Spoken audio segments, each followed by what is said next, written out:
It, WLUN, Pinconning, Bay City, Saginaw, Midland. Michigan sports aren't just a game, they're a way of life. And now we've got a show dedicated to die-hard sports fans like you. Hosted by a guy who's borderline obsessed with the wins and losses of all your favorite teams. He's crazy. Every weekday morning from 9 to noon, Ben Bosscher brings you the talk that matters. The teams, the stories, and the players you care about most. This is the Ben Bosscher Show, built by Bresky Siding and Building Repair. Remember that.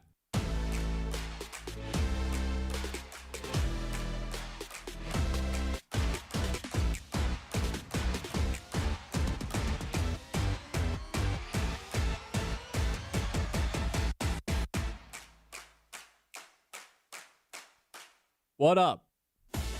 What's going on, everybody? Welcome into the Ben Bosscher Show, live here on 100.9 The Mitt. We're finally doing it today. We're tackling a topic that's been floating out there for a couple of days. The rumors. Oh, the rumors. They've been circulating around none other than Kevin Durant. What? And the Detroit Pistons. But yesterday, the Pistons actually make a move that might suggest they're big fish hunting, or at least tall, slim fish hunting. Let's get into that in just a moment. Tigers had a outstanding outing yesterday. Tarik Skubal only goes 5 innings. Oh, he must have gotten lit up. Now he had 9 strikeouts. Gave up a home run. That seems to be a common theme. I'm going to tell you why no matter what, they should be trading Tarik Skubal on August 3rd, if not before August 3rd, in the 10 o'clock hour. Most untradeable Detroit athlete, because Kevin McGonigle is starting to really solidify himself as one of the 3 top guys in that group. Set in Major League Baseball record yesterday. One that you are going to want to stick around to hear a little bit later on in the show. But as I alluded to open up this morning's broadcast, Kevin Durant, the Detroit Pistons. Let's backtrack a little bit. Last night, the Pistons are involved in this massive trade, right? The trade involves 6 teams. You don't need to know what else happened other than the Detroit Pistons move off of Karis LeVert. He's on a $14 million contract. Keep that in mind. And they acquire, threw a couple second-round picks in there with Karis LeVert as well. And they acquire Gary Harris, former Spartan. Shout out Kyle. Most likely will never play a singular minute for the Pistons this year. And they also acquire Taurean Prince, who is most famous for the rebounding clip when he was at Baylor. What was the school? Remember that clip? Yeah, it was Baylor. No, what was the school? It was like, how does blank out-rebound Baylor? And he's like, well, that team went up and grabbed the ball. Oh, who did they lose to? That's a good question. I should know that. That's Taurean Prince. Elite 3-and-D. I don't know about elite 3-point shooter. How about that? Shoots 5.5 threes per game, 43% last season. You're not Yale. Yale, that's who it is. Thank you, Kyle. A really good 7th, 8th man off the bench. When they drafted Ibuka Okori, even before then, it was always pretty obvious they were going to move off of Karis LeVert at some point. The contract was extremely tradable. I don't think Karis LeVert was bad last year in the playoffs by any stretch of the imagination. He had his moments. But him and Ibuka Okori, somewhat redundant players. Small, undersized guards who can go get their own basket. Yeah, there's no need to have 2 of those guys, let alone 3 or 4, with Ibuka Okori, Danis Jenkins on the roster. They move off of Marcus Sasser yesterday. So there was just 3. They move off of him for a true floor spacer, 3-and-D guy, Taurean Prince. On the surface, I like the move, right? Bring more spacing around Cade Cunningham, a legitimate spacer in Taurean Prince. But this move isn't really about this move. It's a marginal, I don't even know if I'd call it an upgrade. It's a lateral move if you're the Detroit Pistons. The reason that it's significant is you traded away $14 million worth of cap with Karis LeVert. You brought in $6 million because both the players you brought in were 3.5. Why are the Pistons continuing to create more and more cap space? It's not to just re-sign Jalen Duren, guys. It's not like all of a sudden the Pistons have had the realization, well, we got to give Jalen Duren the max. Let's clear up some cap space so we can give him even more. That's not what this is, right? They had the cap space to give him the max already. So right now, the Pistons are about $48 million under the luxury tax. tax with 15 players on the roster already. Already eyebrow raising. $140 million in total apron. $68 million under the first apron. That's the fourth most cap space in the NBA. $81 million under the second apron, which is essentially a hard cap in today's NBA. You can't be over the second apron. Let's just, if you're unfamiliar, which it's a very confusing cap system, just think of it as a hard cap. The Pistons are $81 million away from that hard cap. They have the fourth most cap space behind a bunch of crappy teams and the Lakers. They theoretically have enough money to re-sign Jalen Duren to $30 million a season, plus take on Kevin Durant's $45 million contract. And that's where I'll kind of jump right in with the Kevin Durant stuff. This has been a rumor for a couple days, but as you guys know, I get very frustrated with the way that the NBA gets reported upon. We've had rumors about Kawhi Leonard. We'd had rumors about Tyler Hero. We've had rumors about Trey Murphy. Kevin Durant's just the latest one. And I told you, Kyle, at one point, we're not falling for this. We're not doing Kevin Durant topics. This is ridiculous. All these Twitter accounts, Pistons Talk, Hoops Detroit, all of them seem to have some sort of scoop about what's going on inside of the Pistons organization, to the point where I'm just going to start not believing any of it. Even some of the national reporters lose credibility throughout the course of the offseason because they want to update you every hour of the day about certain players, and we've seen that happen with Jalen Duren. The Pistons actually making a move yesterday to clear cap space, in looking at the amount of cap space that they have, does make me very much wonder about all those reports from people I do trust that said the Pistons are big fish hunting this offseason. They've struck out a couple times perhaps with Kawhi Leonard, with Trey Murphy perhaps. He's still available. We'll see. What if the person that they're going after actually is Kevin Durant? Because there's a package that works perfectly if you're the Detroit Pistons.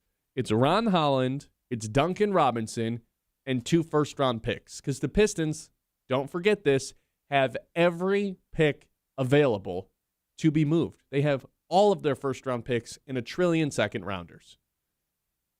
There is a package there for Kevin Durant, because it's not like you're trading for 31-year-old KD in his prime. That's not the case here. KD's a little bit of an old man at this point. Kevin Durant's a 16-time All-Star, though. Player who knows how to win. Oh, the Golden State rings don't count. Okay, sure, I'm kind of with you there. But he knows what it takes to win. And what the Pistons need lines up exactly with what Kevin Durant is. A forward who can score the ball, stretch the floor, create his own offense. You don't have to be as Cade reliant. Cade Cunningham would be the biggest winner of everybody if Kevin Durant joined this Detroit Pistons team. Now, the fit on the court is fantastic. You need some big-time swingers, big-time punchers, big heavyweight dudes to go battle in the Eastern Conference that has Kawhi Leonard and potentially LeBron James and Giannis Antetokounmpo and Jason Tatum. Cade needs other stars around him. And I know there's differing opinions on what Jalen Duren is. What we all can agree is that Jalen Duren's not one of these guys that I just named. Kevin Durant was one of these guys. He's not his peak self. He's not an MVP candidate anymore. But, man, he can sure still score the basketball. On the court, on paper, this is a perfect, phenomenal fit for the Detroit Pistons. I would have said it a little bit more so before they signed John Collins, but, hell, I think it still works. You have this massive, we all know Kevin Durant's he's probably 7 foot, 6'10", John Collins, Jalen Duren, Asar Thompson, Cade Cunningham. Just this massive lineup where the shortest guy is Cade. That's good stuff. I still think it works. Now, the questions I have and my big-time concern would, of course, be the personality fit. Is Kevin Durant willing to do all the nitty-gritty stuff that the Pistons made their identity last year? Dive on the floor, play incredible defense from the minute the ball tips up to the second the buzzer sounds in the fourth quarter. Is he willing to embrace that identity? I don't know. It's not like Kevin Durant's a bad defender. His length, his size, his height always allows him to be a good rim protector, be in the right spots, but he gets a little lazy at times. Is Kevin Durant going to go to his burner account when Jalen Duren can't score the basketball or Asar Thompson airballs a three? Is he going to start cursing at these guys and it be an awkward fit in the locker room? That's all the stuff that I have concerns about, because clearly, if you look at the trail that Kevin Durant has left, it creates locker room cancers. It happened in Houston this past season. Before that, the last stop, Phoenix, the Suns. That team looked like they all wanted to take knives to each other's throats the entire year he was there. 2 years he was there.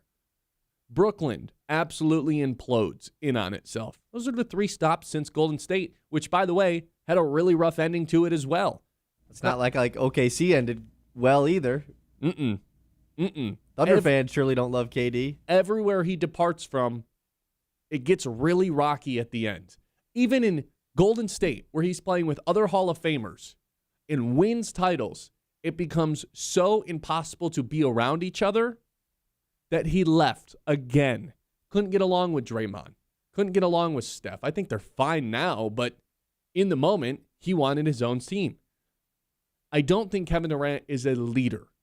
I don't think he leads by example. I don't think he brings people together. I don't know if Kevin Durant is a foxhole guy, a guy that you are willing to die with in that foxhole. And the Pistons have created a culture where every single person on this roster is a foxhole guy. Cade Cunningham, certainly a foxhole guy. That would be my concern. If you could turn off personalities, and this was 2K, oh my God, I might pick the Pistons to win the Eastern Conference if they added Kevin Durant, even at this age. But that's not the reality of this sport. The Knicks didn't have the best roster in the NBA last season, and the reason they were able to win a title is because their personalities gelled perfectly. This sport, maybe more than any other, is about how you can all gel together and everyone being as selfless as humanly possible. So I have my concerns with Kevin Durant, but the reason we're doing the topic now, compared to when these rumors first started circulating, is the Pistons actually made a move last night to clear up cap space, which does suggest they're big fish hunting. It suggests that they're moving cap space around in order to potentially bring in a guy with a giant cap number. There's no reason a team with legitimate NBA Finals aspirations should be $81 million under the second apron or $68 million under the first apron. That's what cheap teams do who are trying to be bad. It's almost bizarre how little money the Pistons have against their salary cap right now. So I do think there is another big-time move coming. And yeah, the Kevin Durant stuff makes a lot of sense. It's Duncan Robinson, it's Ron Holland, it's 2 first-round picks, and boom, Kevin Durant's on the Detroit Pistons. You say yes to that deal? You think the Pistons can win the Eastern Conference if they add Kevin Durant?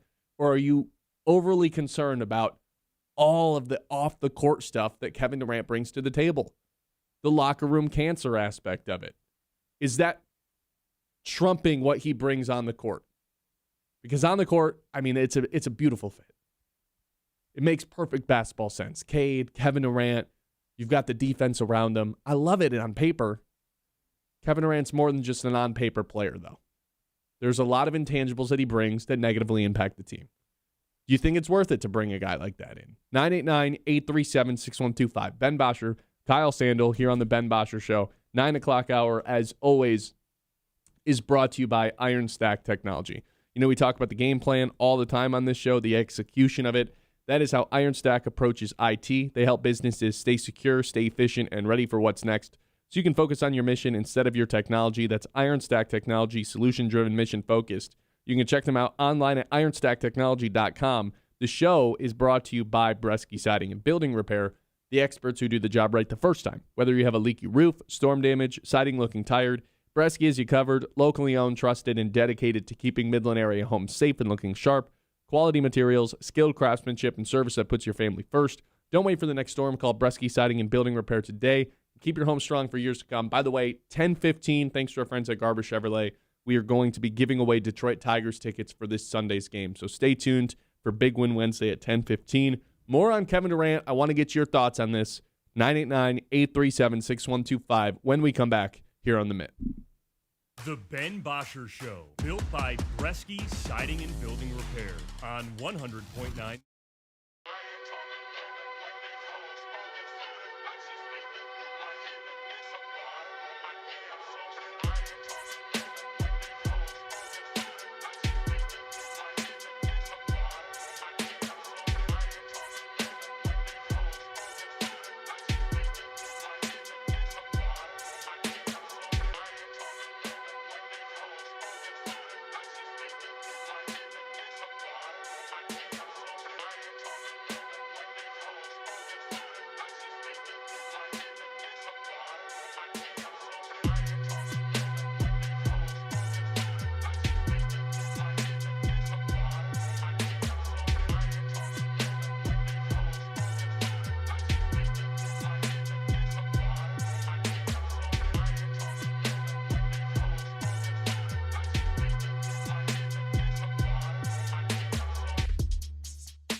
Bresky Siding and Building Repair on 100.9 The Mid.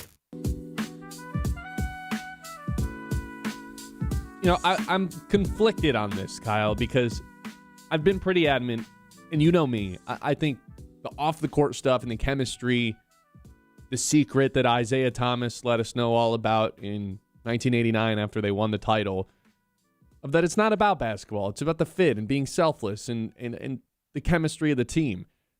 I'm big on that sort of stuff, and I don't think Kevin Durant has ever really been a big proponent of any of that stuff.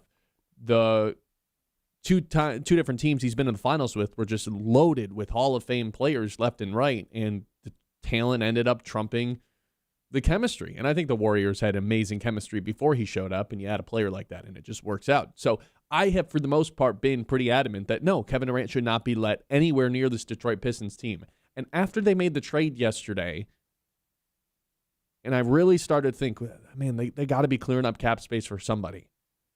And Kevin Durant crosses my mind. I'm not going to lie. As I was laying in bed, I was just envisioning Kevin Durant in a Pistons jersey, getting off the bus, showing up at LCA, and just getting buckets on everybody. Because we know no matter what, whether he's a good teammate or not, whether he's 36, 32, 28, 38 years old, we know he's going to be able to get buckets at a pretty effortless rate.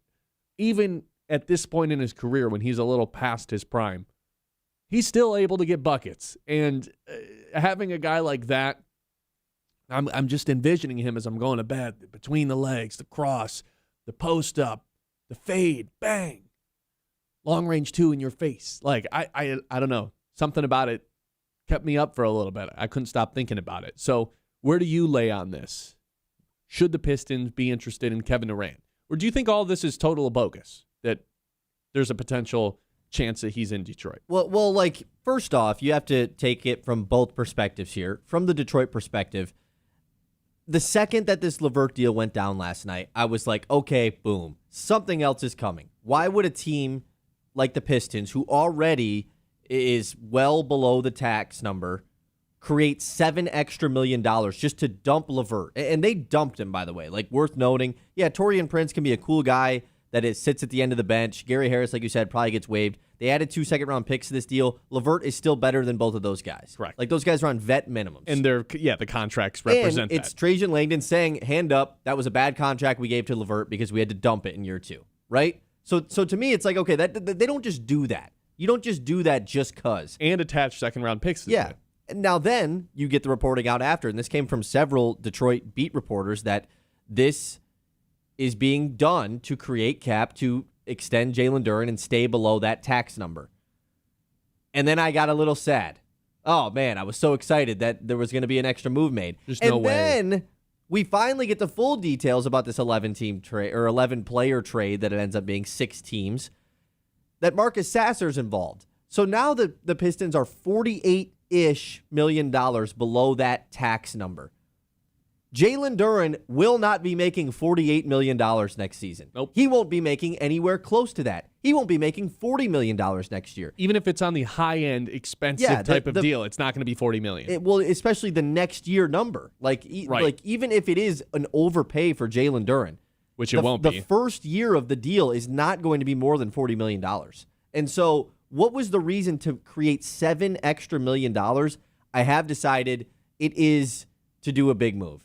And so that's the Pistons' perspective.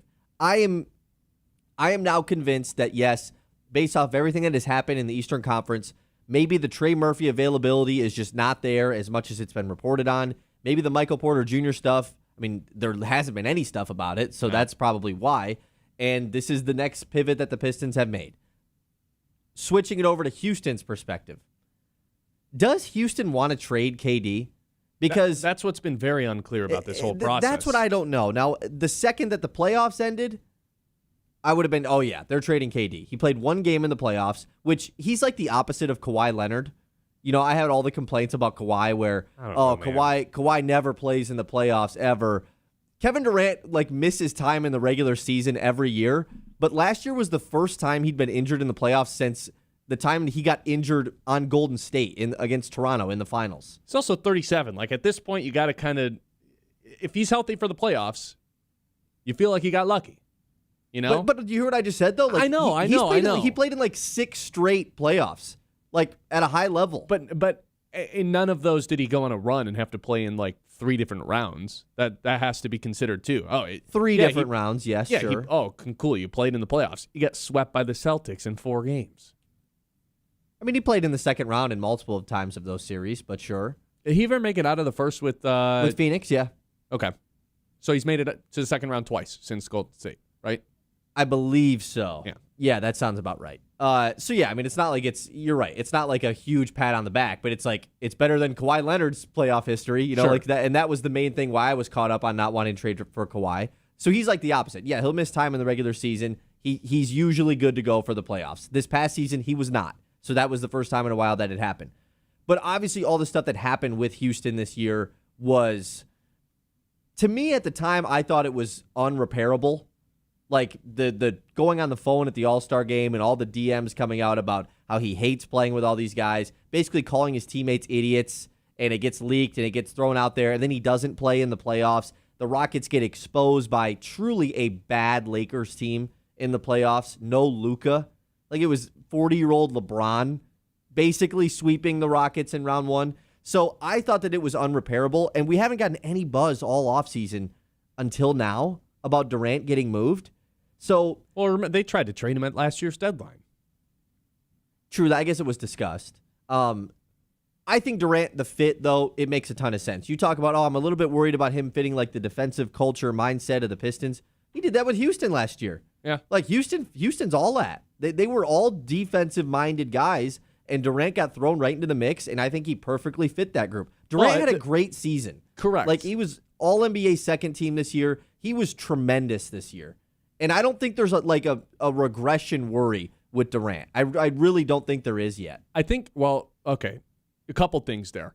I think Kevin Durant, they'd have to ask him to do a little bit more defensively than what Houston did, because Houston has Amen Thompson, and they have we got Tari the Eason. better Thompson defender. I know, but think about it. If they were to acquire Kevin Durant, 2 of their 3 best defenders would be lost from last season, because they already traded Isaiah Stewart for a salary dump. And then if you're going to acquire Kevin Durant, Ron Holland would have to be in that. So all of a sudden you still have Asar Thompson, correct, best perimeter defender we have in the NBA.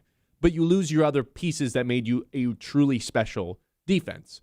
So you are asking Kevin Durant to do a little bit more on that end. And last year, he didn't hold up. He's 37 years old now and turns 38 in September.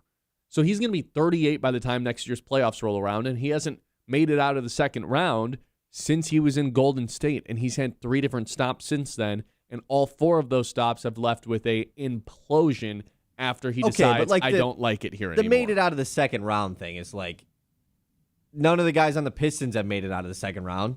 You know, like, name another guy they're trading for that's made it out of the second round in the last 5 years. That means nothing. Sure, that's fine.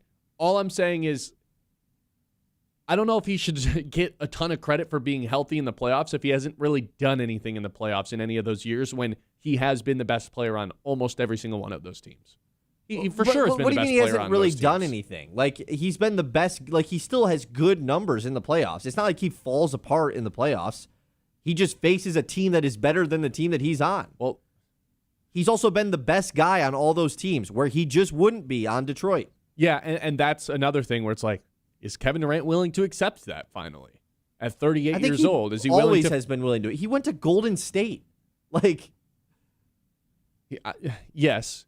Yeah. He teamed up with Harden and Kyrie in Brooklyn. He's always been willing to accept that. I don't think Kevin Durant cares about, like, I'm the alpha the way that Jaylen Brown clearly cared about being the alpha. 100%. I don't think there's like a... Because he's going to get his 26 a night no matter what. And Kevin Durant doesn't care what anybody in the media thinks. He notoriously doesn't really care about any of that stuff. He'll troll in that department.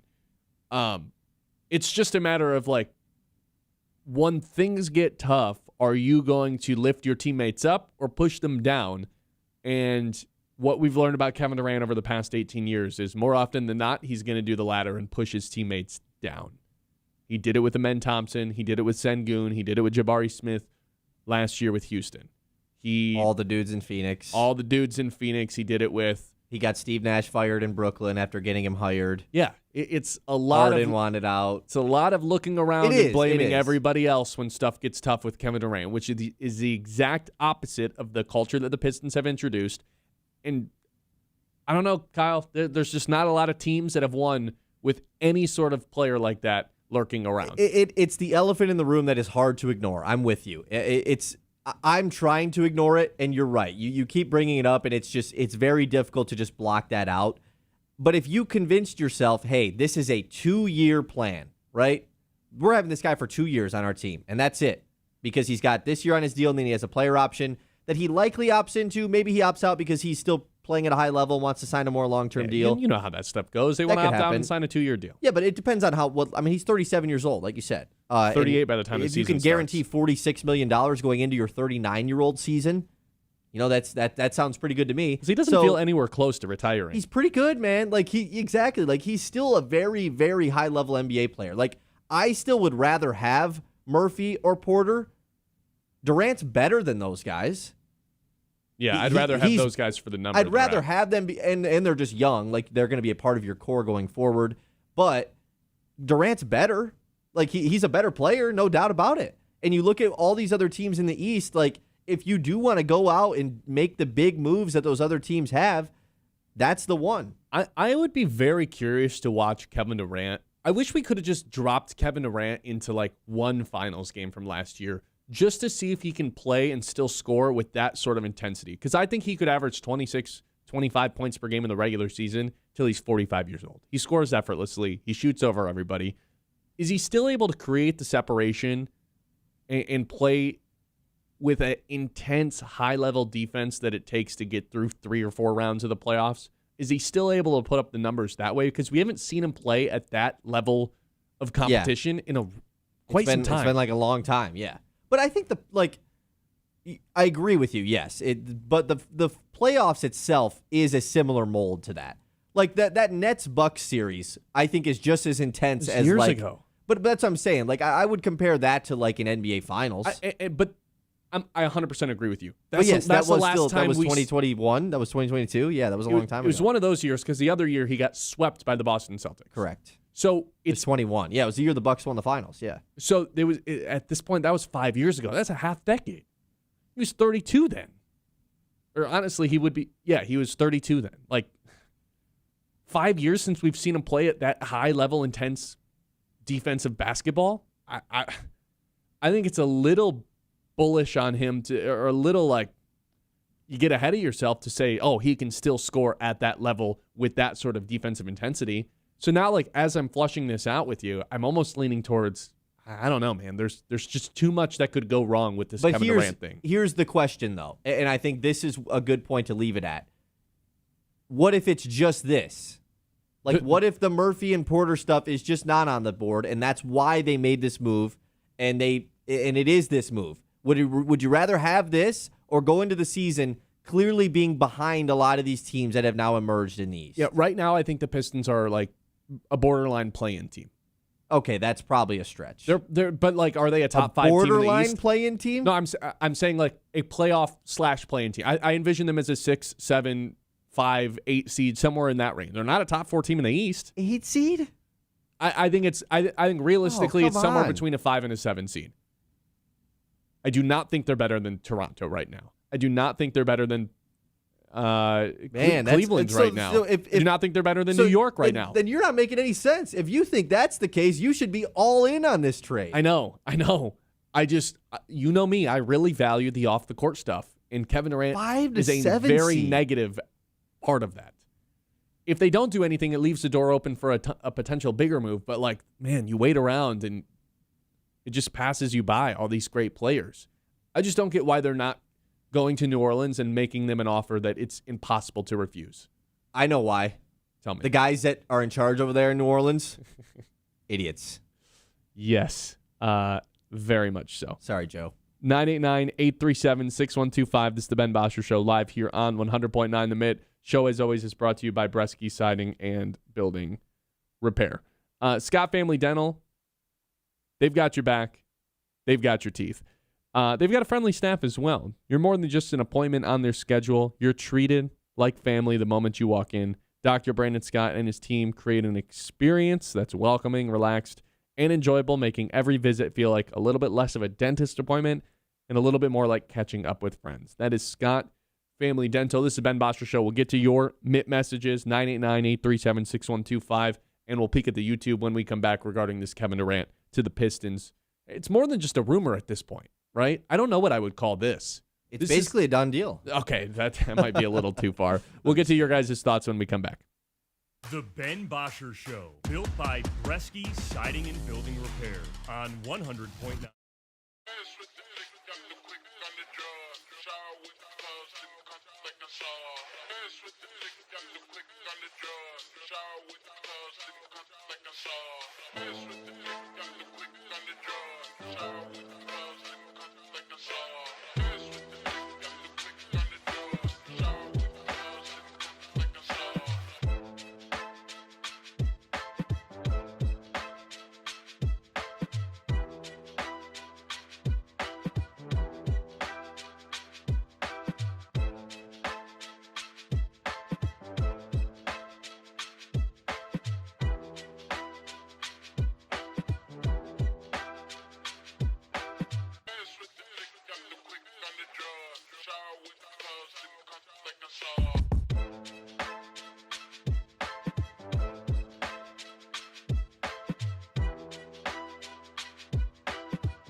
Built by Bresky Siding and Building Repair on 100.9 The Mid. Tigers ticket giveaway for their Sunday game against the Phillies at 10:15, thanks to our friends at Garber Chevrolet. Let's keep things rolling with this Kevin Durant to the Pistons. We got to come up with a word for this. What is this? It's not a rumor. It's a observation, because Kevin Durant clearly, I don't know about clearly, but it's safe to connect the dots. Yeah, it's safe to connect the dots. He doesn't want to be in Houston anymore. And it's safe to connect the dots and assume we're plotting that that Houston doesn't want him there anymore. And the Pistons freeing up cap space for the second time this offseason with a move. First, they dump Isaiah Stewart.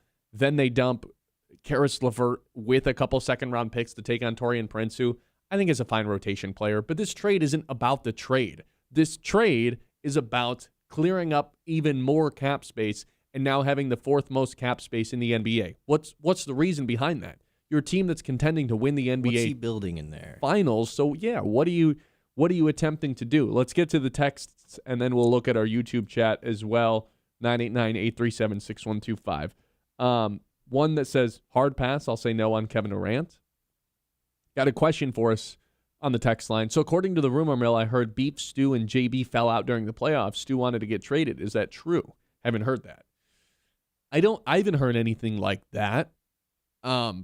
Stu became kind of unplayable in the playoffs, and I don't know if that was based on injury or just him losing confidence in himself because JB lost confidence in him. But his unwillingness to shoot the basketball and stretch the floor basically cut his value in half in the playoffs. So I thought he was fine defensively for some of the games, other games not so much. But it felt like at some point when his minutes started to go down, he just didn't want to shoot the ball and didn't look comfortable out there. So I think it always made sense to trade Stu and find more offense. The thing is, they're yet to find more offense with his replacement. Yeah, I have not heard anything about that either. Chris in our YouTube says, I agree with Ben. Bunch of teams in the East got better. We have not. We've only made fringe lateral moves so far. I think we're a 5-6 seed the way it's currently constructed. Yeah, because I would right now view, I mean, you have to say the Cavs are better than the Pistons. Knicks, obviously. Knicks, of course. I still think the Celtics are really good, but I think I won't put them as a definitive team above the Pistons. I'd probably say Miami, man. Them being able to keep Andrew Wiggins went a long way. And I'd say Toronto's ahead of them too. So there's your 4. So yeah, 5 or 6 seed. And Miami, I already said Miami. Yeah, what else is going on in the YouTube chat? Chris also said, KD is a 37-year-old locker room killer who has worn out his welcome at every place he's been. No thanks. Spend a little more. Go after MPJ or Trey Murphy. Are you still like if you had to put those 3 guys in a ranking as far as like preferation's not a word. Yeah, it's like a combination. It's a wombo. That was like a wombo. Yeah, I might start using that though. Anyways, preferation. What is? It's a preference and a nation. Okay, yeah. Just go. Those 3 guys. Those them. 3 guys. I would say Trey Murphy is still number 1. I would say Michael Porter Jr.'s 2, Kevin Durant's 3. Yeah, I think he's the last choice. I think so too. Now it's going to cost less, like draft capital wise, I think, in my brain. Oh yeah, Shaw said don't forget about the Sixers too. Yeah, they're probably ahead of the Pistons as well. Oh yeah, that's good. Yeah, they probably for sure are. Sorry, I cut you off. No, but it's going to cost less draft capital wise for those 2 guys. I'm just still sitting here waiting. Like the Pelicans, I don't even know what's going on over there. Brooklyn, it's just more of there's no way they go into the season with Randall and Porter, and Randall's just on their team. Now, the Nets are the team we got to watch, by the way. We've really talked about them.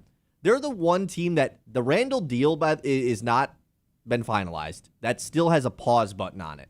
And that's like the Randall, LaMelo, that whole thing. Yeah. That has not been finalized yet.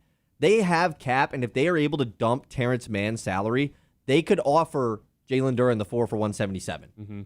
And if that's the case, they're the team to keep our eyes gone. on. They're the team to keep our eyes on for sure. And I think maybe that's why the Pistons are trying to push this thing. They can't hold that trade much longer. The second that 4-team trade with Randall going to Brooklyn goes through, they can't match the salary for Duren anymore.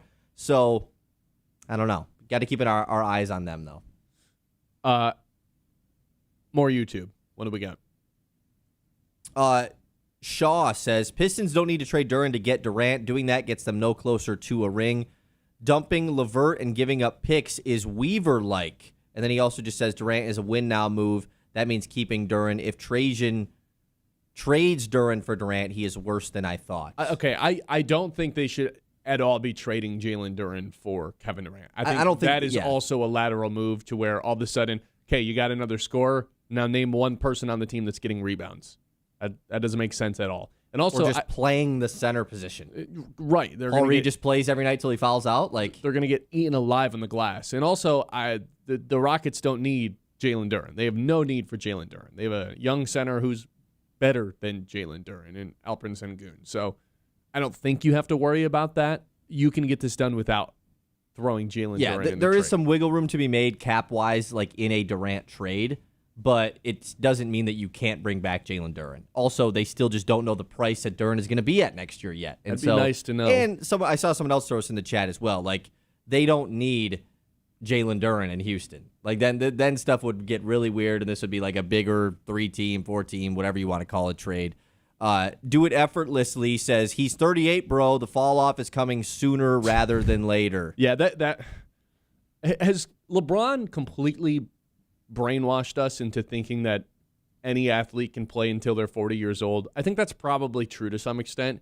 Maybe Kevin Durant fits into that. Maybe he hasn't necessarily brainwashed us, and in the Grand 2-6, we just have the technology and the wherewithal to take care of professional athletes' bodies to where they can play longer into their careers. That makes sense to me, but yeah, we saw it last year in the playoffs. His body couldn't hold up, and at some point, I know we always say that with LeBron, and it never happens, but at some point you would think there's going to be a fall off it.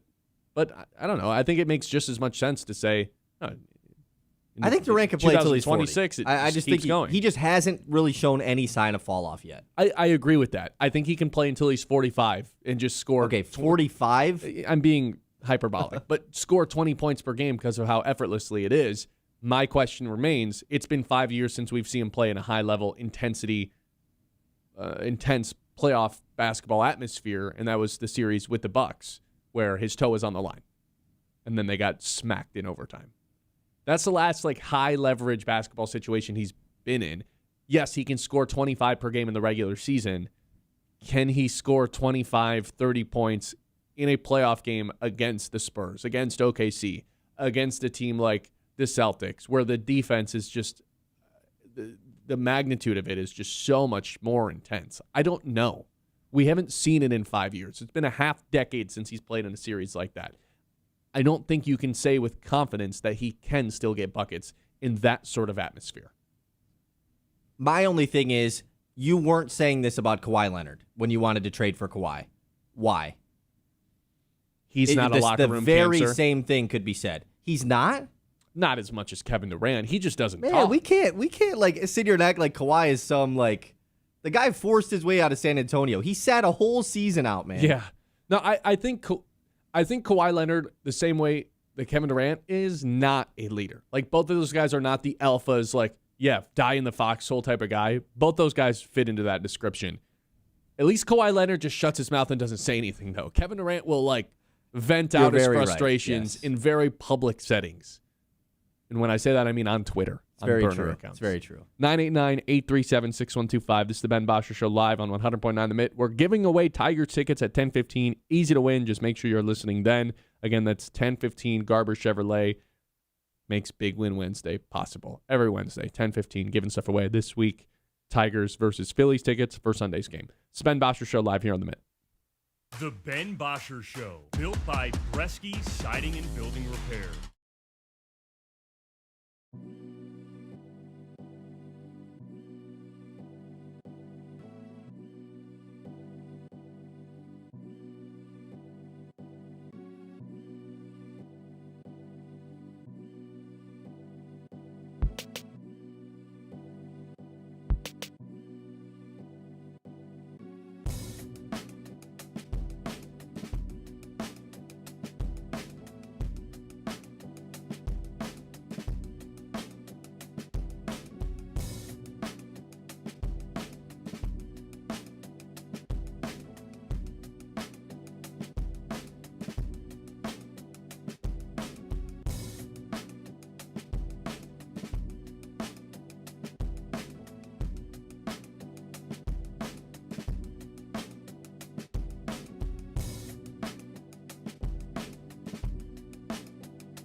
Bresky Siding and Building Repair on 100.9 The Mid.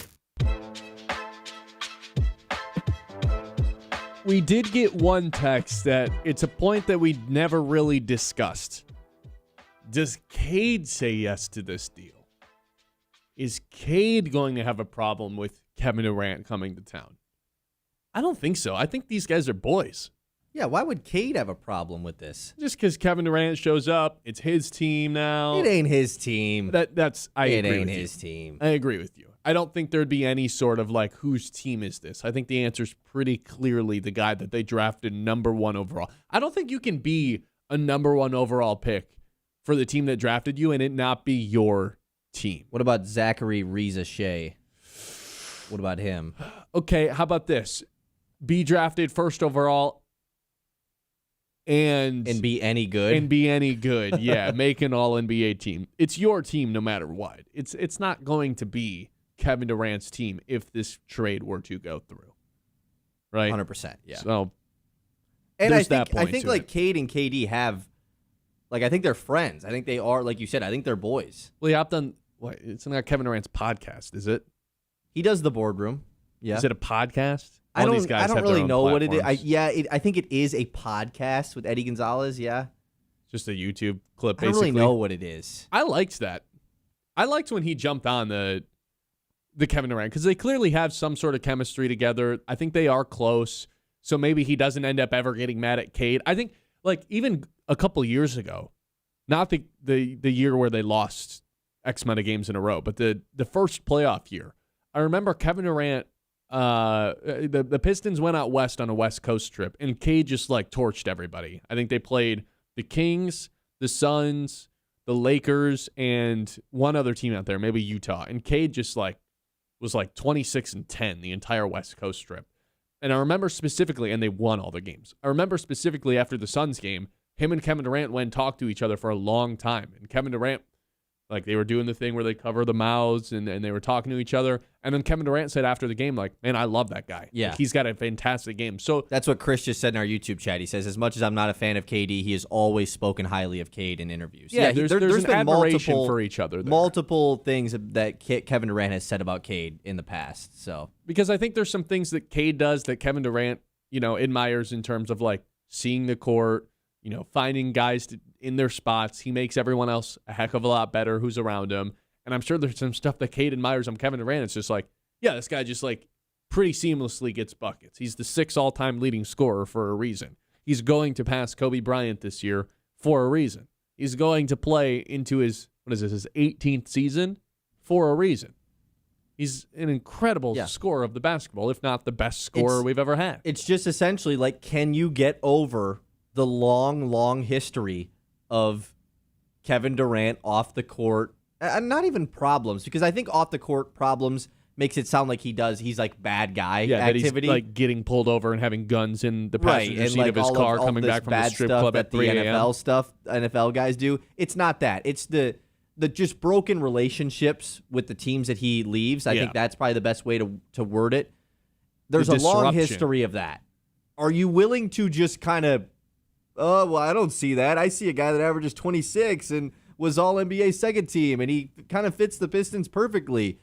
Are you willing to overlook all that stuff for the player that Kevin Durant is? And my answer that I've come to is no.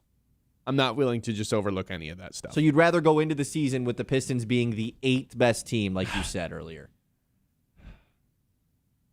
I'd rather just trade for Trey Murphy. Is that an option?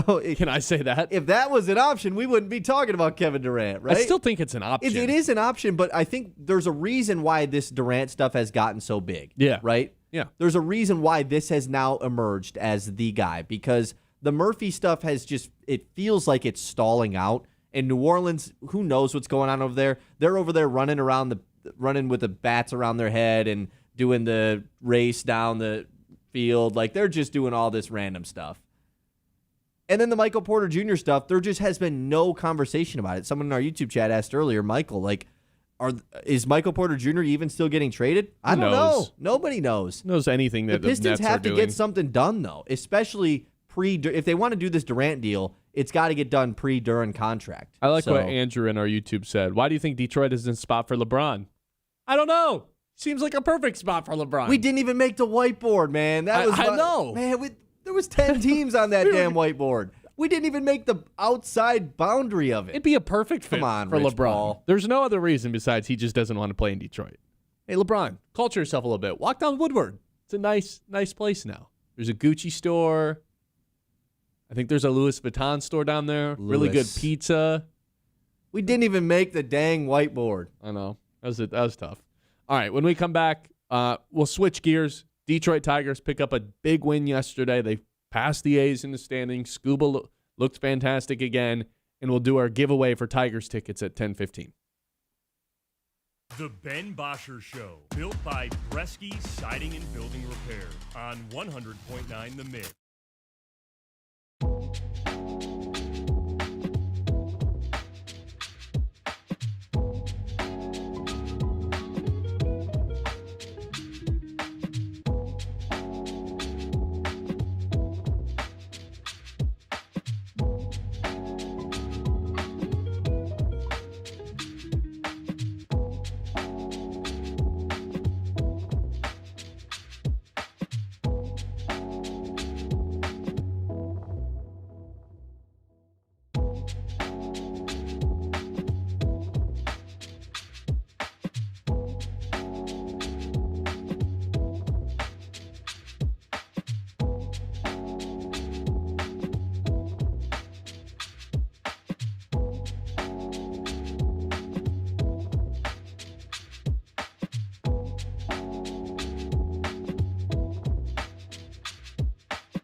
Pinconning Bay City, Saginaw, Midland.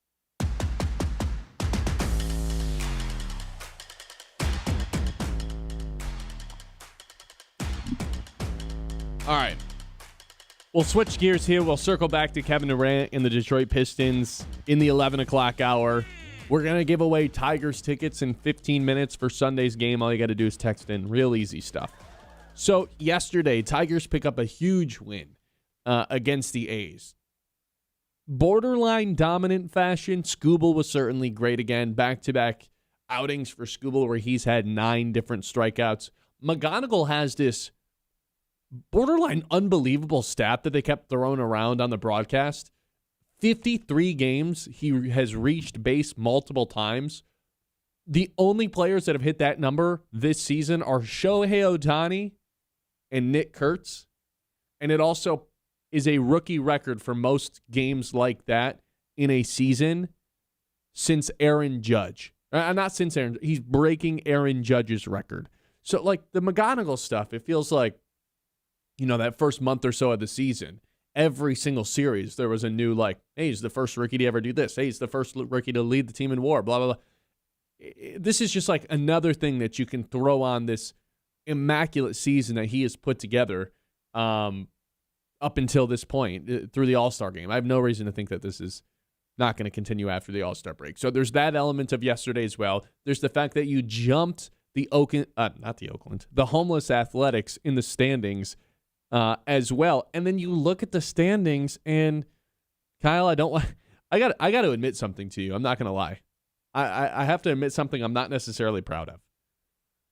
What? Yesterday I was checking scores of Toronto. No. I was checking scores of the Baltimore game. Score checking in July? I was doing it.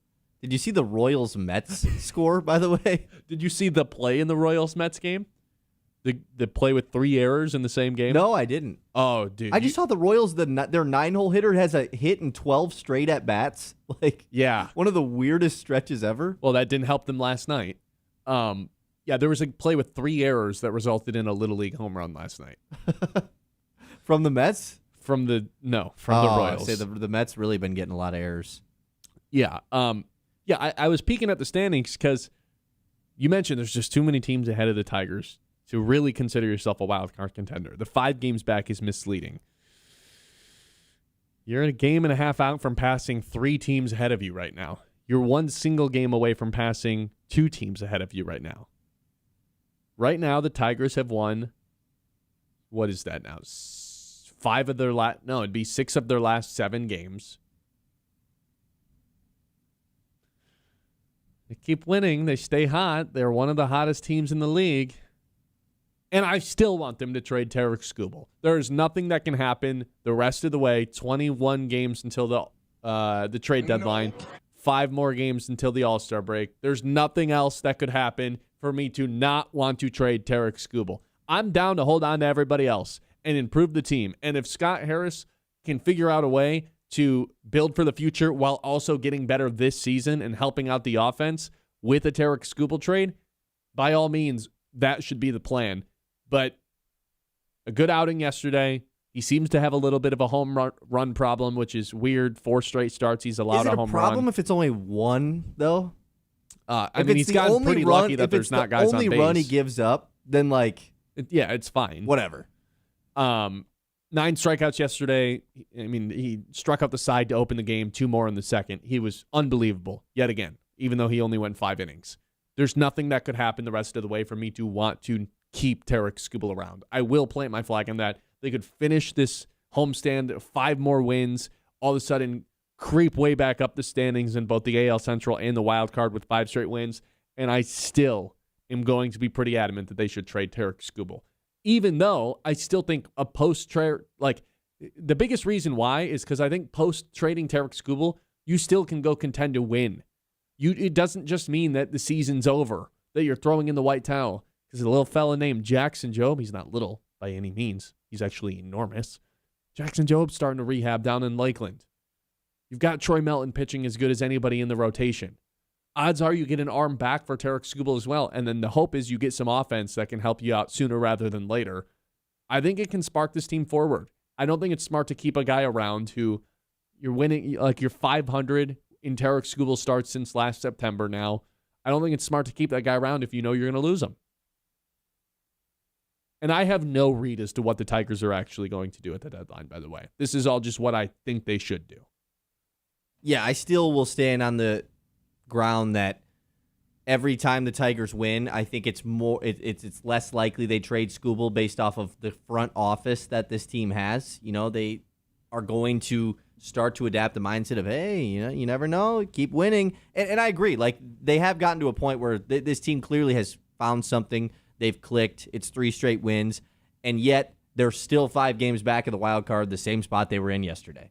Because every other team that is in the wild card race, except for Baltimore and the Athletics, who are playing the Tigers, won yesterday. Mm-hmm. So I'll continue to say there's just too many teams. All of them won. That's crazy. So yeah, I'm with you in the fact that you're still trading Skubal 100%. He's supposed to pitch on Sunday. Sounds like A.J. Hint said maybe he won't, depending on, do you want to give him that extra rest going into the All-Star break?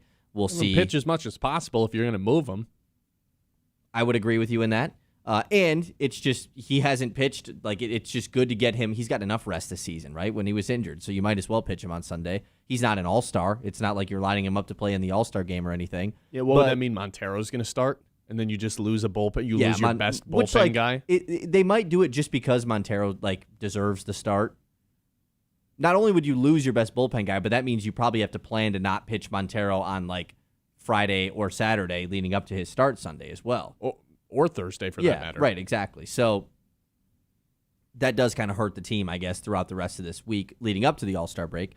But yeah, you're still trading Tarek Skubal. I'm not going to waver from that. Like I said, it has to take something historic, and nothing historic can happen leading up to the trade deadline, I don't think. I think it truly is impossible for them to be in a playoff spot come the trade deadline unless 21 games.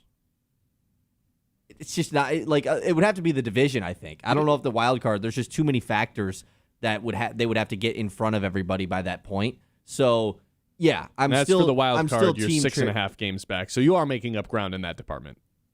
Kinda. What's that? I said you are making up ground in the wild card or in the American League Central department. Oh, yes. Yeah, I was saying division slowly chipping away. Yeah, they are. 100%.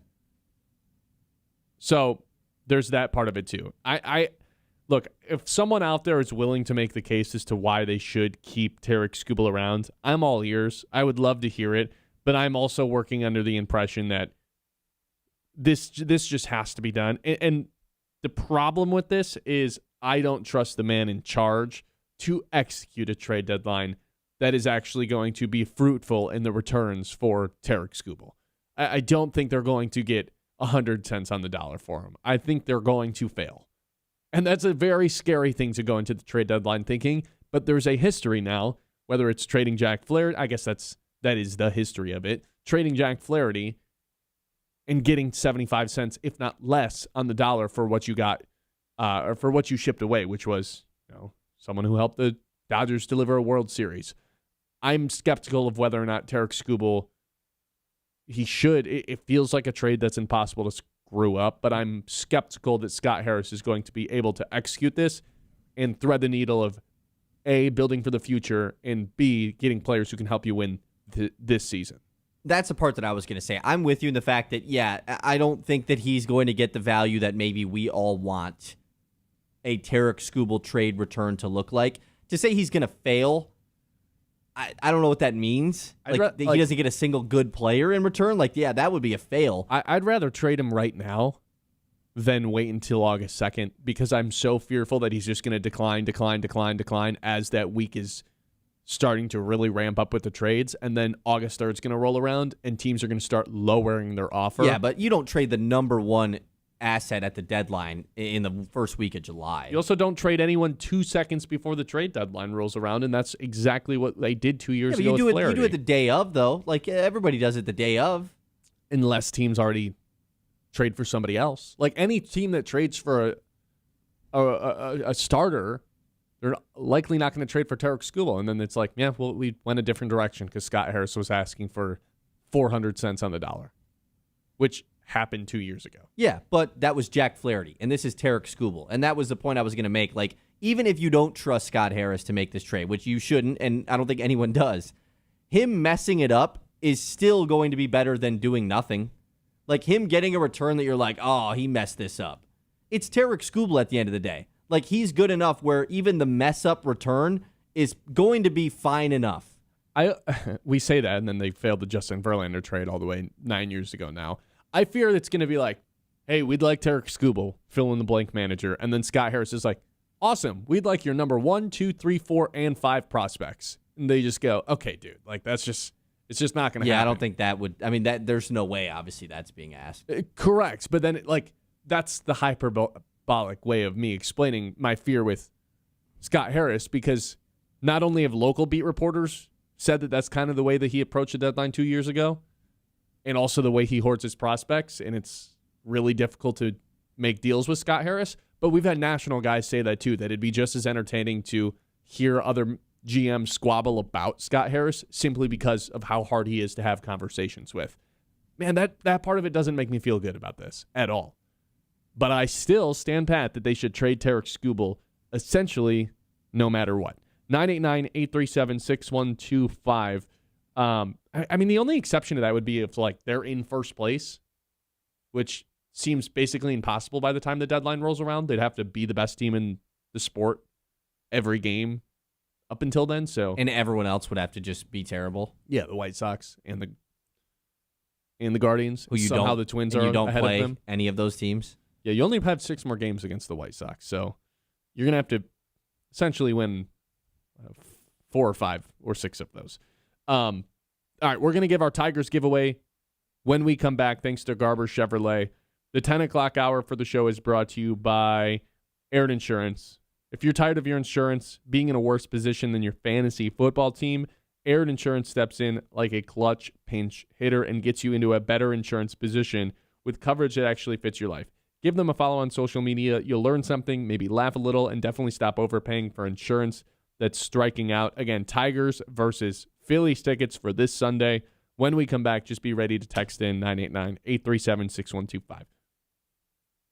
The Ben Bosscher Show, built by Bresky Siding and Building Repair.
By Bresky Siding and Building Repair on 100.9 The Mid.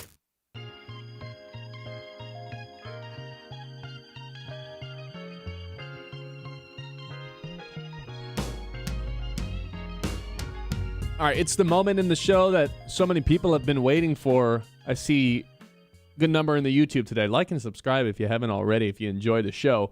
We're going to give away Tigers tickets now. Tigers versus Phillies for Sunday's game. All you got to do is text in the keyword All-Star. It's the game before the All-Star break. We've got 3 All-Stars on the team. Just text in All-Star to 989-837-6125 to have a chance to win. As those texts roll in, we will continue talking about this game from last night. About 10 minutes or so, we'll go to break and pick a winner there, so no rush to text that in. The McGonigle number, by the way, the 53 games of reaching base multiple times. I don't know if there's any stats they could show anymore. It's like McGonigle's the first rookie since blah, blah, blah. Like, they could show any one of these McGonigle stats, and I think I'm just wired to believe it at this point because I've seen so many of them. It's just like, yeah, that makes sense. First rookie since 1936 to reach base 4 times in 3 games in a month. Oh, yeah, sure. That makes sense. I just made that up, by the way. But that's the type of season that McGonigle's having. It does make me wonder, who is the most untradeable player that we have in Detroit sports? I think McGonigle has entered the conversation into the top 3. Like, he's for sure a finalist in this conversation. I would go Kevin McGonigle. Like, there's a 0% chance he's getting traded at any point in the next few years. This is one of the most valuable. And, like, I'm not just saying that in Detroit sports. Anybody has their hands on Kevin McGonigle, he's like one of the most untradeable players across the sport. So I would say Kevin McGonigle. I would say Penei Sewell. You don't trade all-pro offensive tackles. It just doesn't happen. You're never going to do it. He's the engine of this offense. If it wasn't for him, Jared Goff wouldn't be as good, which means Amon-Ra wouldn't be as good. Jahmyr Gibbs wouldn't be as good. Penei Sewell's the secret sauce to that offensive line, and you don't trade offensive tackles. And then for the Pistons, obviously, Cade Cunningham's into that mix. I think as of right now, it's unfathomable to trade Cade Cunningham. But do you know how many stars over 30 have played their whole careers with their own team, with the same team that drafted them? I went through and looked at the top 50 players in the NBA. There's only 2 guys who are over 30 and have been with the same team their entire career. Curry, and is Booker over 30 yet? No, it's Jokic. Booker will be there. Booker's on track, yeah. So, again, unfathomable that they would trade Cade Cunningham, but it's the sport where there's just the most turnover. Stars get moved more than any other league. So, I don't think it's him. McGonigle signed through 2034, which feels like forever away. I still think the answer is probably just Penei Sewell because you just never trade those guys. If I had to pick one player who I think will spend their entire career in the city, it's probably Penei Sewell. Just because when Major League Baseball superstars like Kevin McGonigle, he'll be 31 when he hits free agency, it just becomes so unpredictable. Usually they follow the money. Who knows what the CBA will look like by then? I think the answer is Penei Sewell, but the fact that Kevin McGonigle in 3 months has basically become runner-up, if not first, is pretty magnificent for what he's done in a limited time in a Detroit Tigers uniform. And he's the youngest out of all this group, too. Like, I think a guy like Aiden Hutchinson deserves to be mentioned in this. You don't trade, I guess Jared Verse and Myles Garrett had the huge trade, but you don't trade like your star, young, elite edge rusher. You just don't. That doesn't happen in the NFL. It's similar to, like you said, with like Penei Micah Sewell. Parsons? Jerry Jones, he operates in different circumstances. I think he deserves a mention here. But McGonigle's the youngest guy. That's what makes him so intriguing out of everyone. You know, like him being just 21 years old and it's his rookie season. Like, that's why I think he is in this top 3 group. Cade's the answer, though. Like, is the question who's the most untouchable or who is going to spend the rest of their career with Detroit? Because I agree with you in the fact that, like, if it's the latter, yeah, it's Penei Sewell. Like, the Penei Sewell, he's going to be on the Lions his whole career. I don't doubt that at all. Like, I would be surprised if he didn't, because you don't let a guy like that go to another team ever. But who's the most untouchable? It's Cade Cunningham. It's basketball, man. He's a superstar player. Just made first-team All-NBA.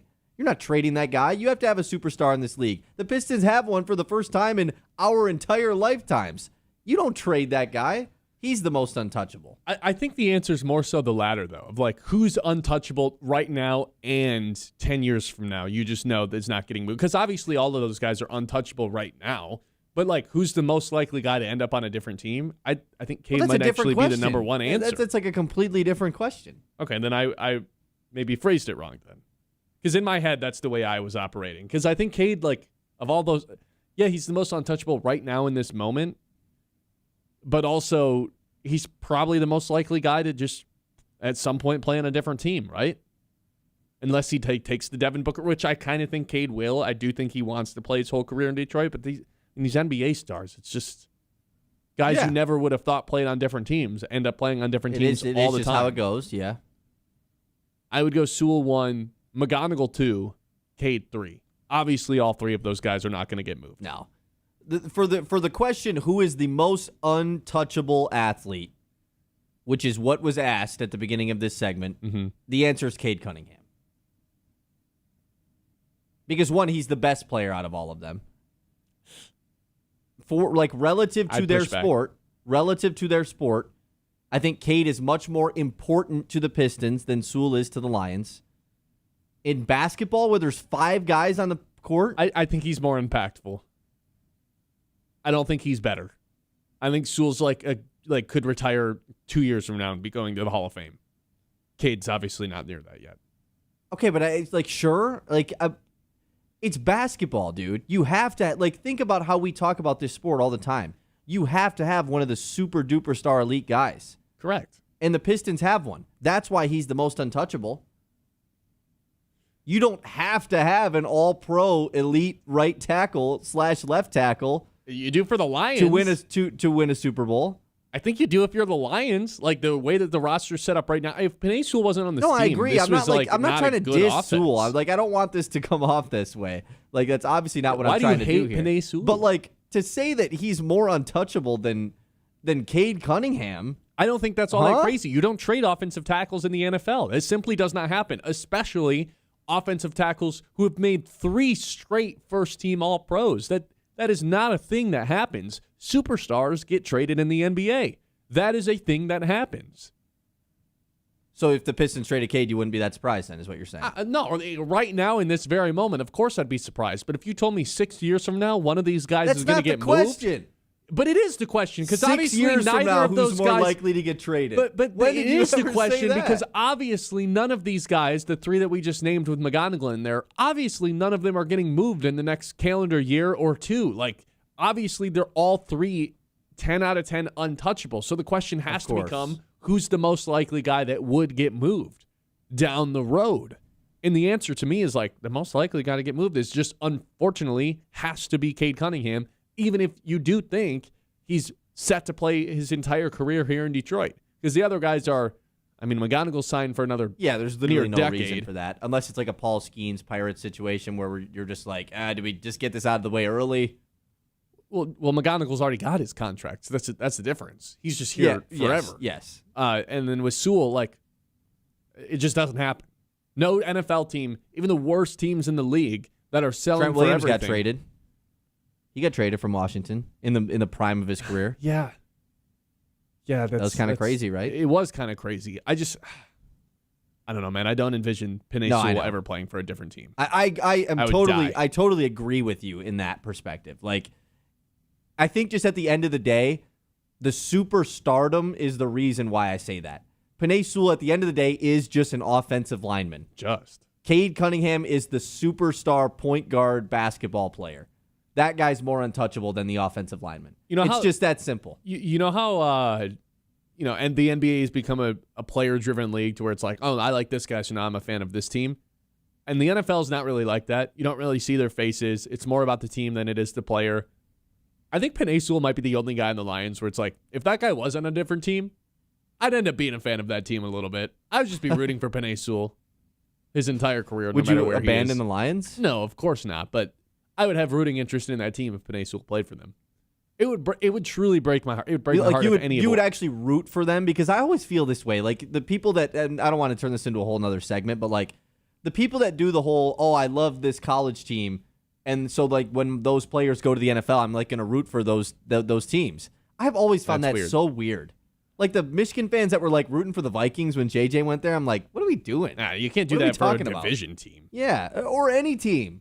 They're not on your squad anymore, man. I just don't think you're allowed to have two you can NFL root teams. for the player. Like, you can, I hope they have a great career. Like, 100% you can do that.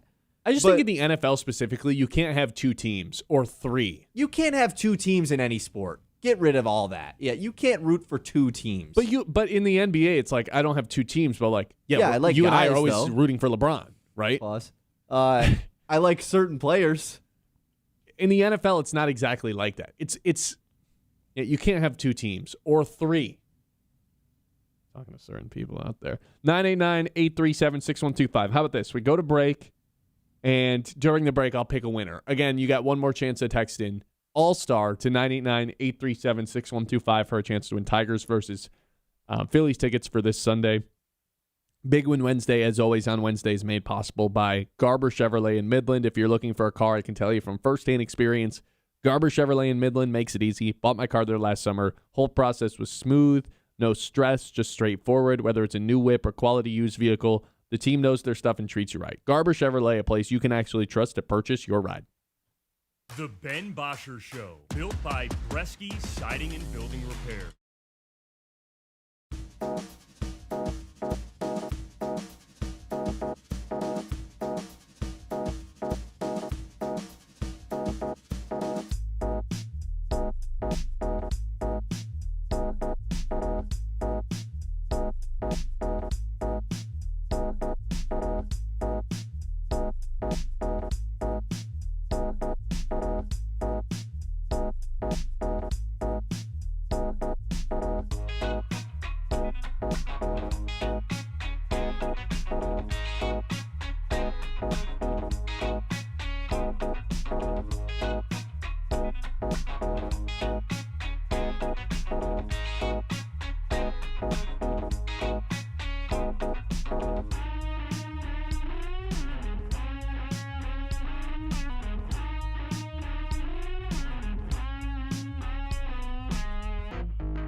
Bresky Siding and Building Repair on 100.9 The Mid.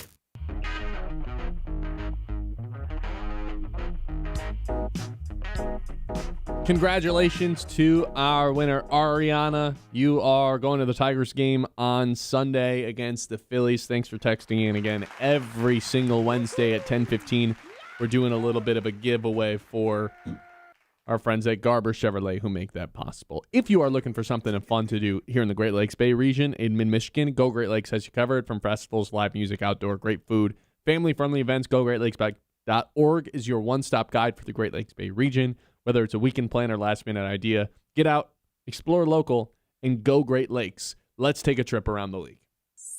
It's time to zoom out and go around the league. I heard it's ranking season in the NFL. It's time to put together the lists. ESPN's doing theirs, every position. I did mine with NFL coaches. I put together the list of the 10 best coaches that we have in the NFL. I put this out on Twitter yesterday, but I've since tweaked it because I had to remind myself about one coach who I booted out of the top 10 into the honorable mention group, Kevin O'Connell, who has 0 playoff wins. You kicked him out. I kicked him out. 4 years, 0 playoff wins. He's had a top 10 offense twice, once with Sam Darnold, once with Kirk Cousins. I think that's impressive enough. We got some Kirk Cousins talking our YouTube chat right now, too. Just being a local, is it like rooting for Kirk Cousins? It was when we were talking about the McCarthy thing. Yeah. And there's such little Michigan State players in the NFL that you probably want to cling on to the few that are. So that makes sense. So I made Kevin O'Connell an honorable mention instead of a top 10. I think he's a genius in terms of creating an offensive game plan. Kyle Shanahan, Sean McVay, that's going to be a theme throughout this rankings, but you got to have a playoff win, man. There's one person in my top 10 that has no playoff wins, but it's because they've only been a head coach for 1 year. The other honorable mention I have is Mike Vrabel, who 1,000% would be in the top 10 if he didn't, sleep with a reporter and it become a national story and a major distraction for his team. Yeah. What do you mean by that? Did it to himself. I don't want my coach to be a distraction the way that he has been a distraction for the team. Would he be in it for not that happening? Oh, without a doubt. Really? Closer to 5 than 10. He gets a 5+ drop. If you're a GM this? or an owner, what happened to him this offseason is like the very worst case scenario. He almost got fired, right? I still think there's a chance he should have been fired. Is there a chance he could still be? Probably not. There's no one else to hire, right? This is the worst thing that you can possibly do as a head coach. This is worse than blowing a game in disastrous fashion. This isn't the worst possible thing you could do. What, kick a player? Is that one of them? We had that happen in recent years. Urban. Yeah. Whatever Urban Meyer did in his year in Jacksonville is for sure worse. And whatever Nathaniel Sharon Hackett Moore was did doing. At Michigan, that's probably worse. Nathaniel Hackett probably did something. Yeah, whatever Mel terrible. Tucker did at Michigan State, that's probably worse. Certainly not the worst thing you could do. Although he's looking less and less. Okay. Okay. Number 10. Number 10 I have is Liam Cohen. The first thing you have to mention with Liam Cohen, literally saved Trevor Lawrence's career. Revitalized a number 1 overall pick to where he looked like a number 1 overall pick for the back half of last year. It took Liam Cohen about 8 weeks, and from that point forward, Jacksonville was the best team in the league for the second half of the year. They closed the season with 8 straight wins. They were on the verge of beating the Bills in the playoffs once they got there. Won the division in year number 1, a division that the Texans had dominated for a couple years in a row. I thought what Liam Cohen did, what he did in Jacksonville, was extremely impressive last season. Yeah. I like Liam Cohen. I think he probably deserves this spot. Duval. Number 9 I have is another coach who's only been around for one singular season. Also won the division in his very first year. Also revitalized, not as much a dead number 1 overall pick, but certainly made him look better than he did as a rookie, and this would be Ben Johnson. I would say the most creative play caller in the league that we have I don't know if he's quite the best yet, but certainly brings the most creativity to the table, other than maybe Andy Reid. And the difference in why he's ahead of Liam Cohen is he won his playoff game against Matt LaFleur. So I have him at number 9. The biggest knock on him is that he still has not beat Dan Campbell. But to win a playoff game in year number 1, not a lot of coaches can say that they've done that. Okay. Ben Johnson. So he initially wasn't on the list? Yeah, I had Kevin O'Connell ahead of both of those guys, and I just once I realized it was the 0 playoff wins, I was like, 4 years, 0 playoff wins, something's got to change there. Right. At number 8, I have Nick Sirianni. Got to get dinged for having a culture and locker room problems at all times in that Philly locker room, but in spite of that, only the Bills have more wins than the Eagles since Sirianni was hired in 2021. This team just finds ways to win games. Super Bowl winning coach. He's been there twice. He's arrogant. But, man, there's a lot of W's for the Philadelphia Eagles. Good spot for him, or should he be higher? God, it's so hard for him because I think most people would not consider him a top 8 coach, right? I think but most he people won a would, Super Bowl and has been to another one. And you're right in the fact that just like he just went. They don't have bad years. Even the year that everyone was like, "Oh, the Eagles, they fell apart." It was because they lost in the first round of the playoffs. Like, yeah, as much gripe as he gets, it would feel disrespectful to not have him in the top 10. Maybe below Ben Johnson. Yeah, Super Bowl winning coach. I'm cool with it. Wins with Jalen Hurts as quarterback. That's impressive stuff. At number 7, here's where Dan Campbell comes in. Second best CEO coach we have in the NFL. The ultimate motivator, culture setter, which is a rare breed of NFL coach. Most teams are hiring the offensive guru, or I assume a different coach will have a tree sooner rather than later on the defensive side that we'll reveal later on in the rankings.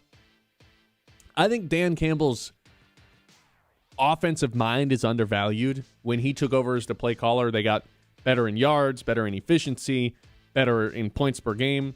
He's done it not once but twice when they've moved on from an offensive coordinator in the midst of a season, and there's been a lot of success when Dan Campbell has done that, but it takes away from his ability to just lead and be the CEO guy, which is where he's at his best. I think the number one thing you can point to for Dan Campbell is 13-3 on primetime, even with a dog crap year last year. This team is always ready for the big game. That is his best ability. No coach has his players playing for them the way that Dan Campbell does. I think he's the most respected coach in the NFL by his players. This feels like the right spot for Dan Campbell, honestly, because I think a lot of Lions fans would have him higher at some point. Some Lions fans would have him lower. This feels like just outside of the top 5. If you just ask me, like, where is Dan Campbell at? That's kind of what my answer would be. Well, so it was weird for a couple of years because it was like, oh, this guy showed up and we've just been the best team in the NFL since then. So it was like, is he actually a top 5 coach? Now that there's been a regression year, it's more appropriate to rank him just inside the top 10. At number 6, I have Sean Payton, another Super Bowl winning coach. Turned Bo Nix into a legitimate NFL quarterback, and this is like the bold number one thing that should be listed about Sean Payton is he can turn anybody into a phenomenal quarterback. Because what he did with Bo Nix, who didn't have a cannon of an arm and doesn't have overwhelming size or, this big stature, he did the same thing with Breeze, who wasn't a first-round pick, who didn't have this giant arm. Breeze was a second-round guy. Not a ton of success early in his career. Gets traded to New Orleans and becomes the all-time leading passer in terms of yards, obviously later passed by Tom Brady. That was Sean Payton. So I think his ability to turn anybody into a legitimate NFL quarterback is the number one thing he has going for him. So I have Sean Payton, number 6. Payton, pre-Denver year, where would you have had him? Because everyone always just like, not pre like last year. Pre-last year. Because everyone was always like, oh, Sean Payton in Denver. Like, here we go. This is big. And then nothing happened for a couple of years. Right, exactly. But we all knew it was coming. He got traded for a first-round pick. Yeah, that's wild. A coach traded, yeah. Pre-Denver, I don't know. I mean, he was out of the league for a couple of years. Or pre-this year. It just feels like now is finally the point where, like, okay, yeah, this is Sean Payton. Correct. finally got a quarterback that he Yeah. trusted. Number 5, I have Jim Harbaugh. The only CEO coach that's better than Dan Campbell. I think it gives him a slight advantage that he was a former quarterback and can put the quarterback of a team underneath his arm, even if he's not their quarterback's coach. Players play for him. He wins at every level he's at, across college and the NFL. Jim Harbaugh is 215, 87-1, which is a 71% win percentage. That is incredible stuff. So 11 wins back-to-back years that he's been in the NFL. Playoff appearance each of the first 2 seasons. He's old school, control the line of scrimmage, control the clock, limit the turnovers, and it's going to result in a lot of wins. At number 4, I have the reigning Super Bowl champion, Mike Mount Rushmore. McDonald. Mike McDonald took him 2 years to win a Super Bowl, 2 years to form a number 1 defense in the NFL. This is perhaps the kryptonite to the Sean McVay, Kyle Shanahan coaching tree that has been developed across the NFL. He went 5-2 versus the Sean McVay, Kyle Shanahan disciples last season. 5-2, including 2 head-to-head wins against Shanahan and McVay in the playoffs en route to a Super Bowl. I think it's sooner rather than later that there's a Mike McDonald coaching tree in the NFL. This is Everybody's potentially got a one. new wave. Dan Campbell might have one. A coaching tree? Yeah, we got Ben Johnson, right? Yeah. I think the McDonald scheme, though, is what... I mean, it's revolutionized the defense with the split safety looks, having this big nickel. It's going to go a long way. At number 3, I have Kyle Shanahan. 9 playoff wins since 2017. That's the 4th most. Responsible for half the coaches having jobs in the NFL. 2 NFC championship wins with 2 different quarterbacks. Probably the best script writer that we have in the NFL in terms of like drawing up out of the halftime, going into the game. The big issue with him and why you knock him, why he's not number 1, is he's 1-39 when trailing by 7 points in the 4th quarter. The bold headline with him, though, is half the NFL has jobs because of this guy. If you coach under him, you'll get a job at some point. He's number 3. Feels maybe a little high. It could be. No Super Bowl. The 1-39 is frightening. And number 2, I have Andy Reid. 149 wins since he was hired. 13 more than any other team since that stretch. An entire season's worth of wins more. 18 playoff wins since 2013. That is the most in the NFL. 3 Super Bowls with Kansas City. Top 10 offense 8 times. Twice the number 1 scoring offense. Took a little bit of a step back last year. Didn't have a great offensive line. I still think he is perhaps the most creative, genius offensive mind that we've ever had. Ever. And then at number 1, he's everything you want in a head coach. A Super Bowl champion, 2nd most playoff wins since 2017 when he was hired, only trailing Andy Reid. He's won Coach of the Year, 3 NFC championship appearances, 2 Super Bowl appearances with 2 different quarterbacks. Twice he's had the number 1 offense. 5 times he's been a top 10 offense, all since 2017. He's a motivator. He's a scheme creator. He's a play caller. No debate, right? It's Sean McVay. Yeah. 100%. There you go. And he's got a Super Bowl, obviously. Correct. There you go. Those are your top 10 coaches in the NFL with some honorable mentions. All right, 989-837-6125. This is the Ben Bosscher Show live here on 100.9 The Mid. We'll kick off the 11 o'clock hour by recircling to the Kevin Durant saga that became kind of real last night. I'll tell you why at 11. This is the Ben Bosscher Show live here at 100.9 The Mid. And when the seasons change, Maple Hill Nursery is hard at work for you. They offer professional snow plowing to keep your driveway clear in the winter. You don't care about that right now. You care about spring and fall cleanup, plus mowing services during the summer. Get your yard looking its best year-round with Maple Hill Nursery, your partner right here in Midland. The Ben Bosscher Show, built by Bresky Siding and Building Repair.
Show built by Bresky Siding and Building Repair on 100.9 The Mid.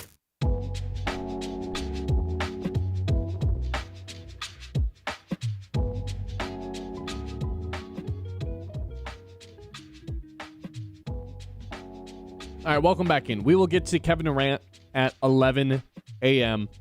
We'll resurface that conversation because there's a lot of good stuff to get to that we didn't get to open up the show. So we'll get to that in about 9 minutes. Until then, I think we all, Kyle and I disagreed on who the most untradeable player was. Here's something we might be able to agree on. Troy Melton on the mound tonight for the Detroit Pistons. I'm sorry, for the Detroit Tigers. That'd be something if he was on the mound for the Pistons. Troy Melton on the mound tonight for the Tigers. The way that he's been pitching as of late has made me feel like he can be an ace of a team going forward. Now, Casey Mize is pitching very well right now. Jake Flaherty's pitching well right now. He's a long ways away from it. But the way that Melton's pitching tonight, another great outing from him, it's almost like more insurance that, hey, you trade away Tarek Skubal and you still feel confident in the core that the Tigers have in the rotation, both the players right now and players coming back, i.e. Jackson Jobe. Another great outing for Troy Melton, and suddenly I'm feeling even more confidence in a decision to trade Tarek Skubal. Not that I think the Tigers are doing that. I think they're still like, I don't know, we'll see what happens. But for me personally, I would have a lot of confidence in trading Tarek Skubal knowing Troy Melton's around and Jackson Jobe is coming back. Started last night, by the way. I'm sure you'll have that in the news later. We'll touch on that later. I've really enjoyed watching Troy Melton this year. I actually had a realization last night watching the Tigers. This was something that I wanted to bring to you. I guess it technically involves Troy Melton. I'm a baseball fan, specifically with the Tigers, I guess. Maybe it's only because I'm a Tigers fan, where I prefer watching when the Tigers are pitching rather than hitting. I feel like most baseball fans, the offense is so bad. Most baseball fans probably would just rather watch when their team is batting, right? Yeah. I'm the opposite. I like maybe it's just because of the current state of the Tigers rotation. Yeah. But and when Skubal pitches, it's obvious as well. Like when Skubal pitches, it's like, okay, I really am locked in for the Skubal at bats. Okay, I don't have to be as locked in when they're batting because I gotta watch Skubal. But I think I'm just with this entire Tigers team. I just care way more when the pitchers are pitching rather than when we are at bat. Yeah, with this specific That's how Tigers you score. team, That's how you win the game, But I don't know. With this specific Tigers team, I find myself thinking the same way sometimes. With Skubal, it's obvious you want to watch that more so than you want to watch the bats. With Melton, it's like, I mean, if he's just going to continue to stack these awesome young pitcher. Like, correct. Casey, it's almost like, oh, what's he going to do this time? yeah, 'Cause he's Casey's been become so a revelation. Exactly. fun. I don't feel that way when Jack's on the mound.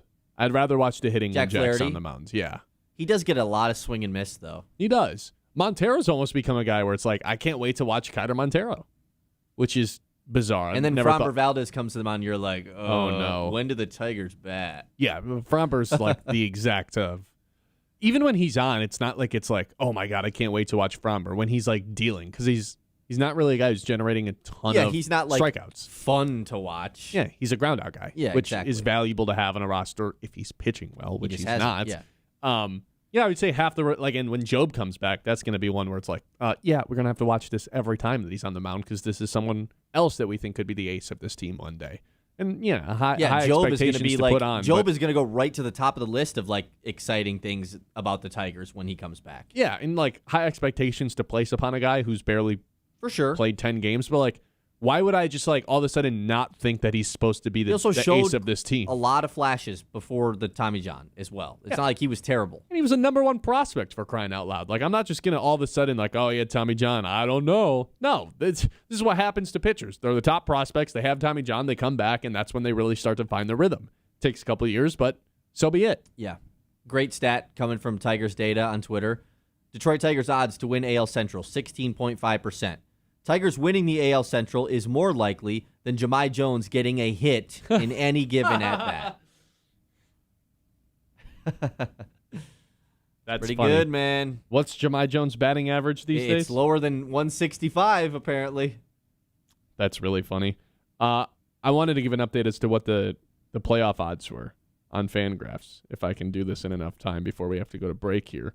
Playoff odds after a win and a day off the last two games. The Tigers have a 28.5% chance to make the playoffs, according to Fangraphs. Love it. Keeps going up every day. All right, this is the Ben Bosscher Show live here on 100.9 The Mitt. More on Kevin Durant potentially coming to the Pistons when we come back here on 100.9 The Mitt. The Ben Bosscher Show, built by Bresky Siding and Building Repair.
is Sports Radio 100.9 The Mid. WLUN, Pinconning Bay City, Saginaw, Midland.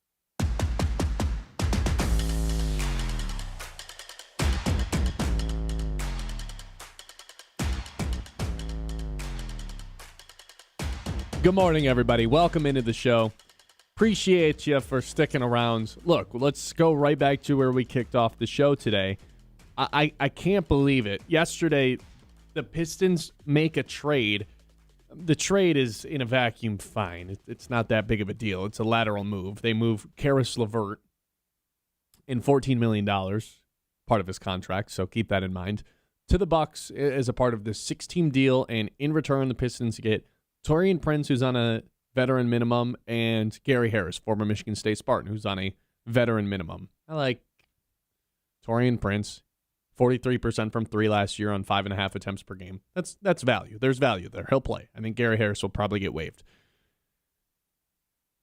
The bigger deal is not the trade itself. It's what they've created. Not only did they dump Isaiah Stewart to create salary, but they have also now dumped Karis LeVert to create salary and freed up even more cap space by bringing on two players with a veteran minimum. They attached second-round picks to Karis LeVert to do this because they wanted to clear up some more cap space. So it's not like this is all of a sudden, they're clearing up cap space to get room for Jalen Duren. No, they had plenty of room to sign Jalen Duren to whatever number they wanted before they made this trade. So what else is happening? Why are they clearing up even more cap space? Why do they have the fourth most cap space in the NBA right now? A team that is contending to win the NBA championship is $68 million away from the first apron, $81 million away from the second apron. That's essentially a hard cap. You've got $81 million to spend. Why? This is what bad teams do. They just aren't paying anybody, and they're trying to bottom their way to a number one overall pick. So what is going on? Why would the Pistons, of all teams who are trying to contend, who have a star player, want to be this low in the salary cap? I think it's because they're big fish hunting. They tried to do it with Kawhi Leonard. They tried to do it with Tyler Hero. I think they've been trying to do it with Trey Murphy. Now the most latest name that has just kind of been circulating a lot lately that makes sense if you just connect a few dots is Kevin Durant. Kevin Durant had a public feud with his own teammates last year. Is stalled out in the playoffs. There wasn't a ton of success there.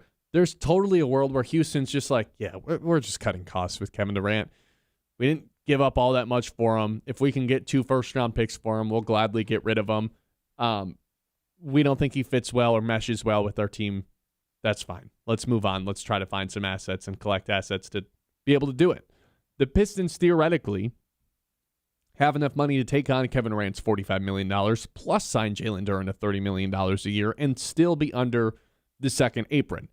I think if you threw in 2 first-round picks and Duncan and Ron Holland, this is a trade that could end up happening. There's some maneuvering with the cap and some other salaries that have to be in place, but that is a baseline to it. Could be very enticing for both the Houston Rockets and the Detroit Pistons. If you're the Pistons, you add another scorer. You add someone who can space the floor. You add a co-star to Cade Cunningham. All things that make sense on paper. And you have this huge lineup between Jalen Duren, 6'9", 6'10", John Collins, and you'd have probably 7-foot Kevin Durant. We all know he's 7 foot. 6'7" Asar Thompson, and then 6'6" Cade. Like, that is just a massive, lengthy team. I love the idea of bringing in a guy who can create his own shot. One of the greatest scorers we've ever seen in this league. 6 most points ever. 16-time All-Star. My holdup is I don't think I can personally see past the breadcrumbs that he has left behind for every team that he has been a part of. With Houston, he's publicly calling out guys on burner accounts last year, talking trash about his own teammates. They seem to have grown sour on him. You go back to Phoenix, it felt like they all hated playing alongside each other when he was there. Every single person looked miserable every step of the way. You go back to Brooklyn, that implodes. James Harden doesn't want any part of it. That's just the first domino to fall, and everybody ends up wanting out. Even in Golden State, a place he won titles, he couldn't get along with Draymond Green long enough for it to stick together. There is a locker room cancer aspect to Kevin Durant. That is plain and simple. There's also the fact that he's going to be 38 by the time this season starts. Yes, he can still average 25 points per game and probably can for another few years, and they're not going to have a ton of concerns about that in the regular season. But it has been 5 full years since Kevin Durant has played in a high-leverage playoff basketball series. I'm talking about the one where his toe is on the line against the Bucks. That series was 5 years ago, and it's the last time he played in a high-level, hey, man, whoever can win this has a chance to go to the finals type of playoff basketball game. That's a half decade's a long time. I have no doubt he can still score in the regular season. Can he still score when the defensive intensity is raised up a notch or two?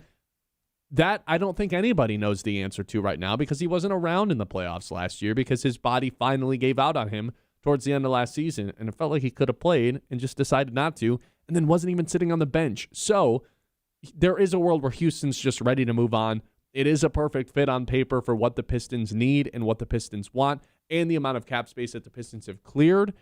The issue is I can't see past some of the negatives that come with Kevin Durant. He's got a lot of skeletons in the closet and baggage that comes with him.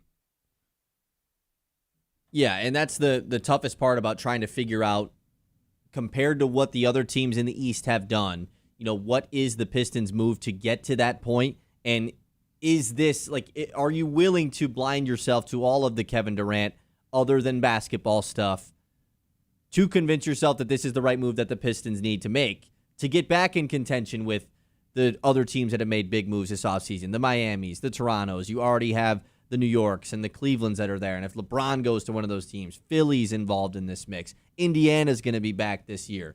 That's not even me mentioning some of these other teams that are still going to be pretty good, and like Boston. So there's plenty of teams right now, and the Pistons feel in the shuffle. It feels like, when you shuffle a deck of cards, pull one out. Oh, this team is the 4 seed. That could be the Pistons. Oh, this team is the 7 seed. That could also be the Pistons. And so how do you separate yourselves to be an outlier? This could be one of those moves. It is worth noting, Noah does mention it in our YouTube chat, and obviously Brad was talking about it earlier, that the Pistons, technically that trade wouldn't work for Durant right now because of all of the 6-team trade not being official yet, and the Pistons still have to hold on to Jalen Duren's cap hold. There's a lot of technical terms that determine this right now. There would have to be a third team involved, essentially, for the Pistons to be able to get this to work, because they also don't have these salaries to trade anymore, right? They've traded Isaiah Stewart, and they've traded Karis LeVert now. And so a lot of these dollar figures that you could have used in a trade to go get a salary like Kevin Durant's, they don't have anymore. So a lot of workarounds would have to be made for this to go down. But worth wondering, too, someone mentions this, JJ in the YouTube chat, the Rockets don't want that trash package after trading Brooks and Green for Durant. I remember when this trade went down, and it was like, man, the Suns or the Rockets really didn't have to give anything up to get Durant. Jalen Green, Dylan Brooks, and the 9th overall pick in the draft. That's it. Yeah. And then looking back, pretty good return for Phoenix. For Kevin Durant, who the Rockets might just flip in a year. That package is way better than Duncan Robinson and Ron Holland. You basically turn 2 firsts into Yeah, one first but then into you're 2. Houston. You're like, we're competing, but we're trading away maybe our best guy for 2 firsts. I mean, if you're Houston and you know that this isn't going to work and these guys don't want to play with Kevin Durant again, you might not have a choice, but which is why you might be able to get him cheaper than you Dylan would think. Brooks turned himself into a phenomenal player. Jalen Green, he Take it easy on he phenomenal. stinks. I mean, Dylan Brooks was a borderline all-star this year. Let's still take it easy on the word phenomenal. He was like an asset that we were like, oh, Dylan Brooks. You know what I'm saying? I mean, he was sent to Taiwan at Brooks one is a point. very good player. Correct. I agree with you there. Yeah, and I don't like him. I truly don't like him at all, but he's a very good player. Jalen Green, he stinks. His contract stinks, whatever. And then the 9th overall pick, too, which, Maluach hasn't played that much, but still, it's just kind of a funny trade looking back at it. Whereas you have Ron Holland, Duncan Robinson. It's just... They're ancillary pieces. I wonder if Houston is at the point where, it is worth it to get off of Durant, even though we're still competing, even though we don't have any scoring outside of Şengün if we get rid of Durant. Fred VanVleet, he's back. He is okay. That's a good point. VanVleet is back. I kind Which of forgot would about probably that. be more reason to keep Kevin Durant and just try to run it back and assume you have 1,000%. the offense. I mean, what was the number one issue we had with Houston last year? Oh, they don't have a guard. Yeah, they don't have a point guard. They don't have a guard at all. Reed Shepherd, hey, can we try? Oh, okay, didn't work. Yeah, it was very poor. So That's the part about this that is truly the holdup here. Even if they figured out a way to make the cap situation work out, even if they figured out a way to get this done pre-Jalen Duren extension, does Houston even want to do this? Is it even worth it for Houston to just be like, yeah, we got to get rid of Durant now? It went that bad.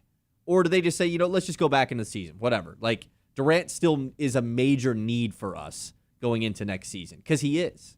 Mm-hmm. Yeah, we'll see how this thing ends up playing out. I don't think it's a coincidence how much cap space they've created with both the Isaiah Stewart deal and the Karis LeVert deal from last night. They're clearly up to something. Whether or not it's Kevin Durant is still TBD, but they're clearly up to something and want to make a bigger move. Yeah. I hope it's Trey Murphy still. That's been the guy since the day the season has ended. For sure. It's been the number one guy, and I've not wavered from that. And you don't need another super-duper star like Kevin Durant in order to win the East, because I would argue the Knicks only had one superstar. Cat's a star, but he's not a super-duper star. I think it's just making a big move. And trading for Trey Murphy is a big move.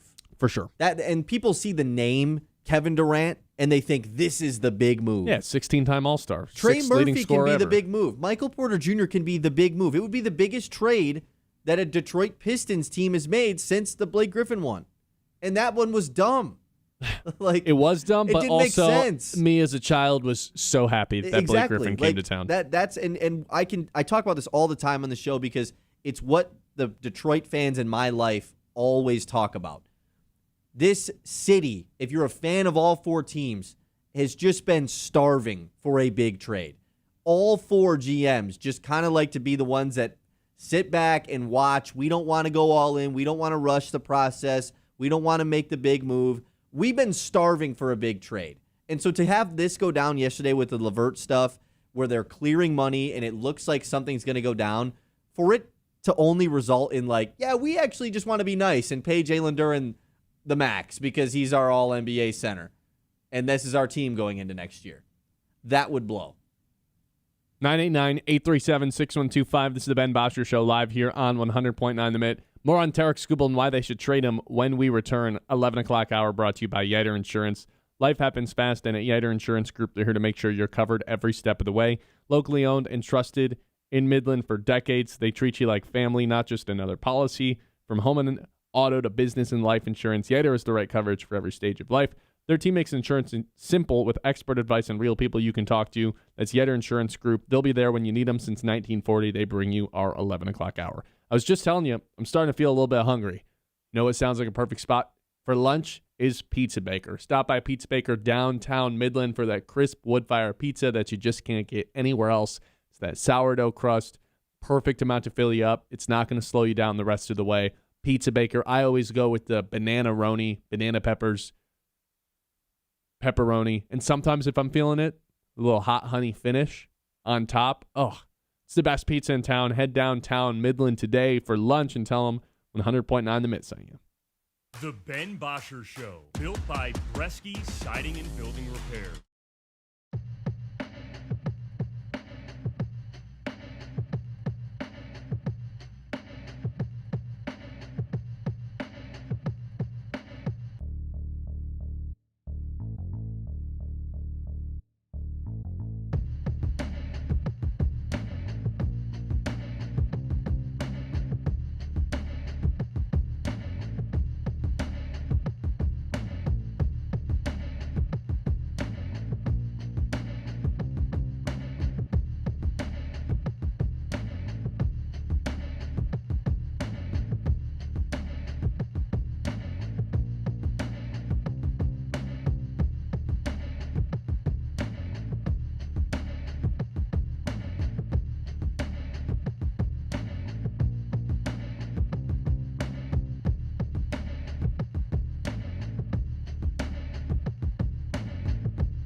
Bresky Siding and Building Repair on 100.9 The Mid.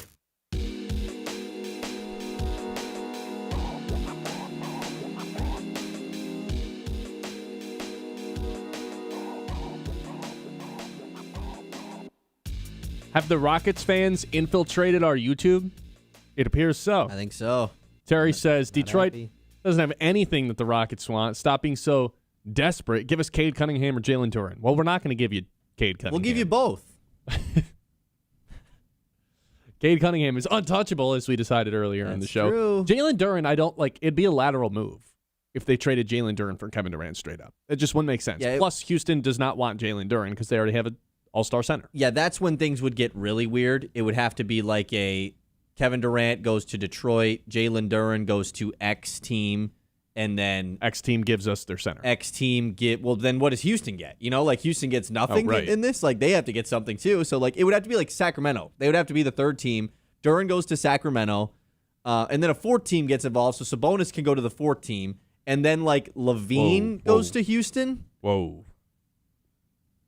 Yeah, you lost me. Levine and a bunch of picks goes to Houston. Like, yeah. they probably don't even want that. They definitely don't even want that. So JJ says the Rockets don't want that trash package after trading Brooks and Green. You already read that one.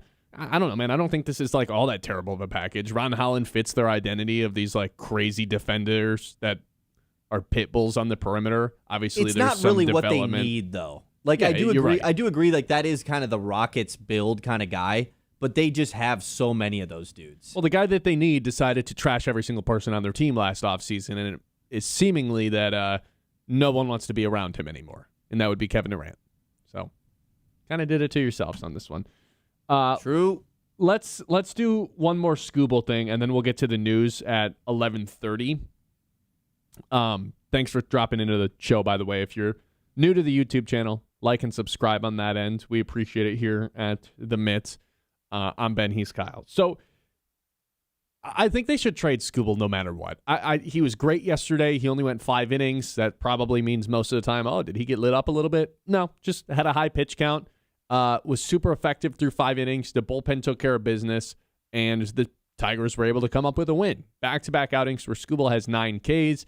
Maybe a slight home run problem right now, or it's not a problem, but just something that's happening. Scooble's given up a home run in every outing he's been a part of since he's come back, 4 straight.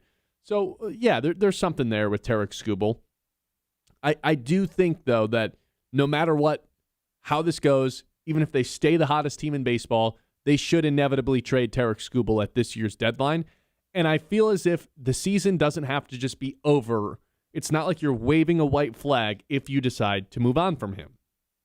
There is a world where you can add some players to your prospect pool, which is lacking right now. There's a deficit of great prospects in the Tigers farm system. And there's a world where you can add to that while adding a bat, while adding an arm to this current rendition of the Detroit Tigers. You replace Skubal. You bring back Job in the closing stages of the season. You add a bat or two to this lineup. You add a pitcher who can come in replacement of Tarek Skubal. Like, there is a world where you can not only bulk up the farm system, but add some players that can help you more than just every 5 days. And then if you're able to do that, you still can rely on the rotation that you have built up with Melton, who's on the mound tonight, with Job, who's potentially coming back, with Montero, who's clearly ready to be in a starting rotation spot and isn't right now. There's a world where you can still have a pretty good rotation, of really good rotation, while getting better offensively for an everyday purpose if you move on from Tarek Skubal and bulking up your farm system. That, I think, should be the Tigers' goal this offseason, because you're not going to re-sign him, so why not move off of him while he's the highest valued player on the entire market? Yeah, you got to. And there just hasn't been this level of pitcher available at the trade deadline since Verlander? Probably, right? Like, even Max Scherzer, when he got traded to the Dodgers, it was at that level, but like Cy Young, or Skubal's the back-to-back Cy Young. And he is starting to get back into a groove. I know those first couple starts post-injury, we were like a little bit like, okay, like the injury's not playing a factor here, is it? He's fine. He's fine. The stuff is still there. That's the most important part. Yeah, he's giving up like hard hits and homers. The stuff is still all there. The velocity's still there. It's just basically command right now is the only thing that you could point to. Yeah, he's walked a few more guys than you would think over the past 4 outings. Yeah, and his location has been like not as elite as it usually is. That's Still better than everybody else. Exactly. That's something that comes back. And so, especially with the impending salary cap question mark that's going to hit Major League Baseball this offseason, and just the question mark of everything because of all of the new things that the MLB and the MLBPA are trying to introduce into the new CBA, it's just best to get some sort of return for that guy, even if you think Scott Harris is an idiot, even if this baseball team is one game back of the division lead or the wild card at the trade deadline, whatever it is, it doesn't matter. Like you said, they still haven't been like spectacular in the Scooble starts over the last 16 or 17, whatever it is. He pitches one of every 5 games still at the end of the day, and the rest of the rotation is the number one reason why. You got to clear spots for a Kiter Montero.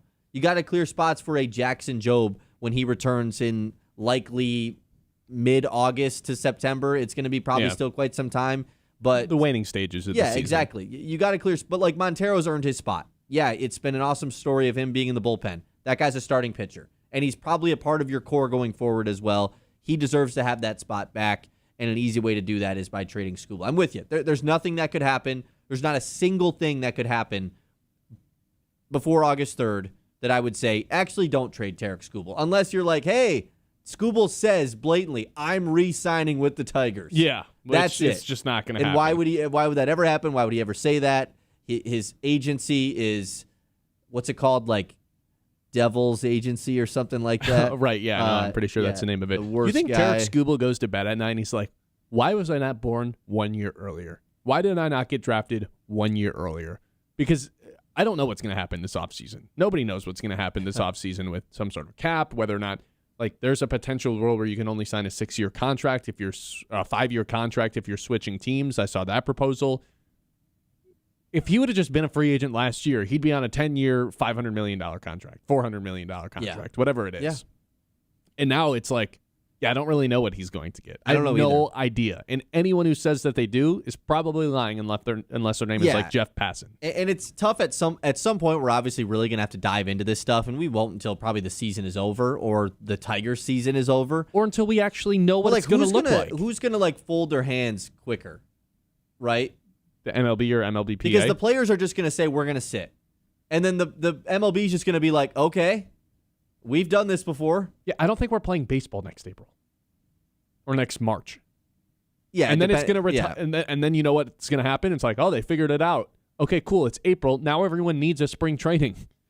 Now everyone, then there's going to be a very shortened season. I think that's where we're headed next summer. And as people who talk on the radio every day, I am horrified of what that looks like. The hell are we going to talk about? What's next summer? At least we have the Olympics. We have the FIBA World Cup next summer. Oh man, that's gonna get hit heavy. Have you seen the FIBA qualifier team that Team USA has been throwing out? Unfortunately, yeah, I have. Torrey Craig, the lone NBA guy, I think, on that team, which I don't even think he is in the NBA. Yeah, pretty tough. Yeah, I don't know what happened. We had Franz on the. We had a bunch of. It is just a strong qualifier team. last year. I think that they are going to qualify, so that's the only reason. But Shea is playing. Shea's playing for Canada in the qualifier games. It's only a couple games.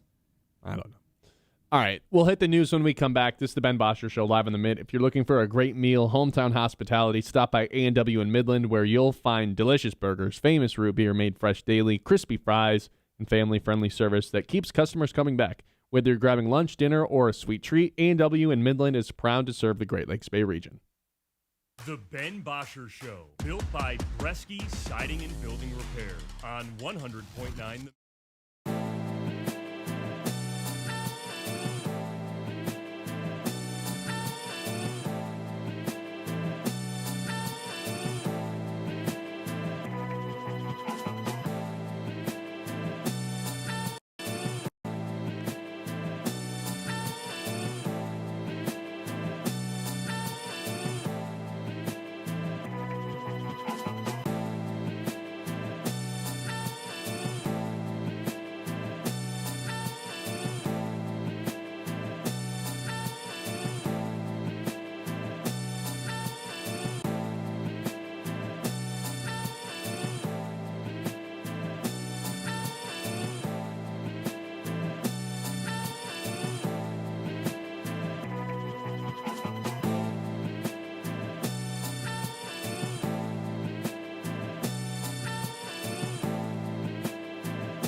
Oh yeah. Yeah. Oh yeah. Oh yeah. Oh yeah. Yeah. Oh yeah. Oh yeah. Oh yeah. Yeah. Oh yeah. Oh yeah. Oh yeah. Yeah. Oh yeah. Oh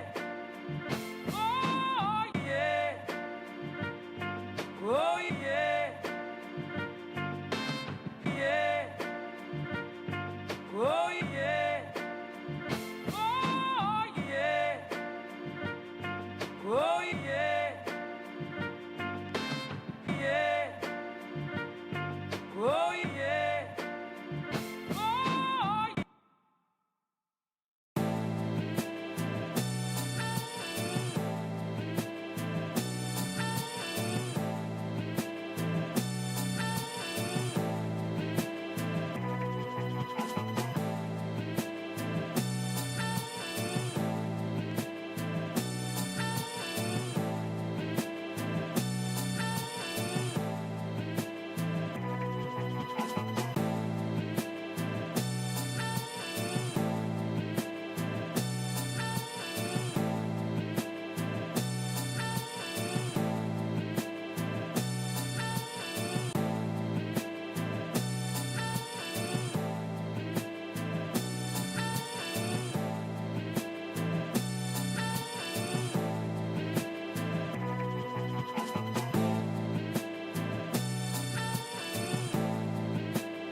Oh yeah. Yeah.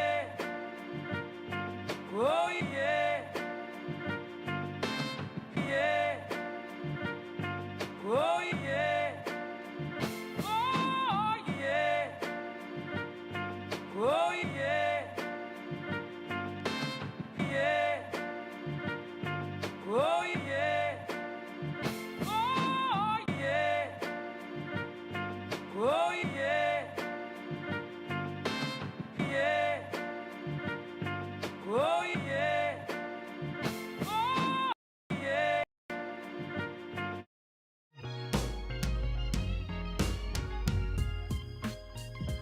All right, welcome back in. Appreciate everybody for watching on the YouTube today. Like and subscribe if you haven't already. Appreciate all the new folks that we have in there. Hopefully you're enjoying the show. We're live every day from 9 to noon here on 100.9 The Mitt and the Mitt YouTube channel. Okay, we've got our 3 traditions to close out every show. We'll tell you what those are when we get to them, but until then, Kyle, news.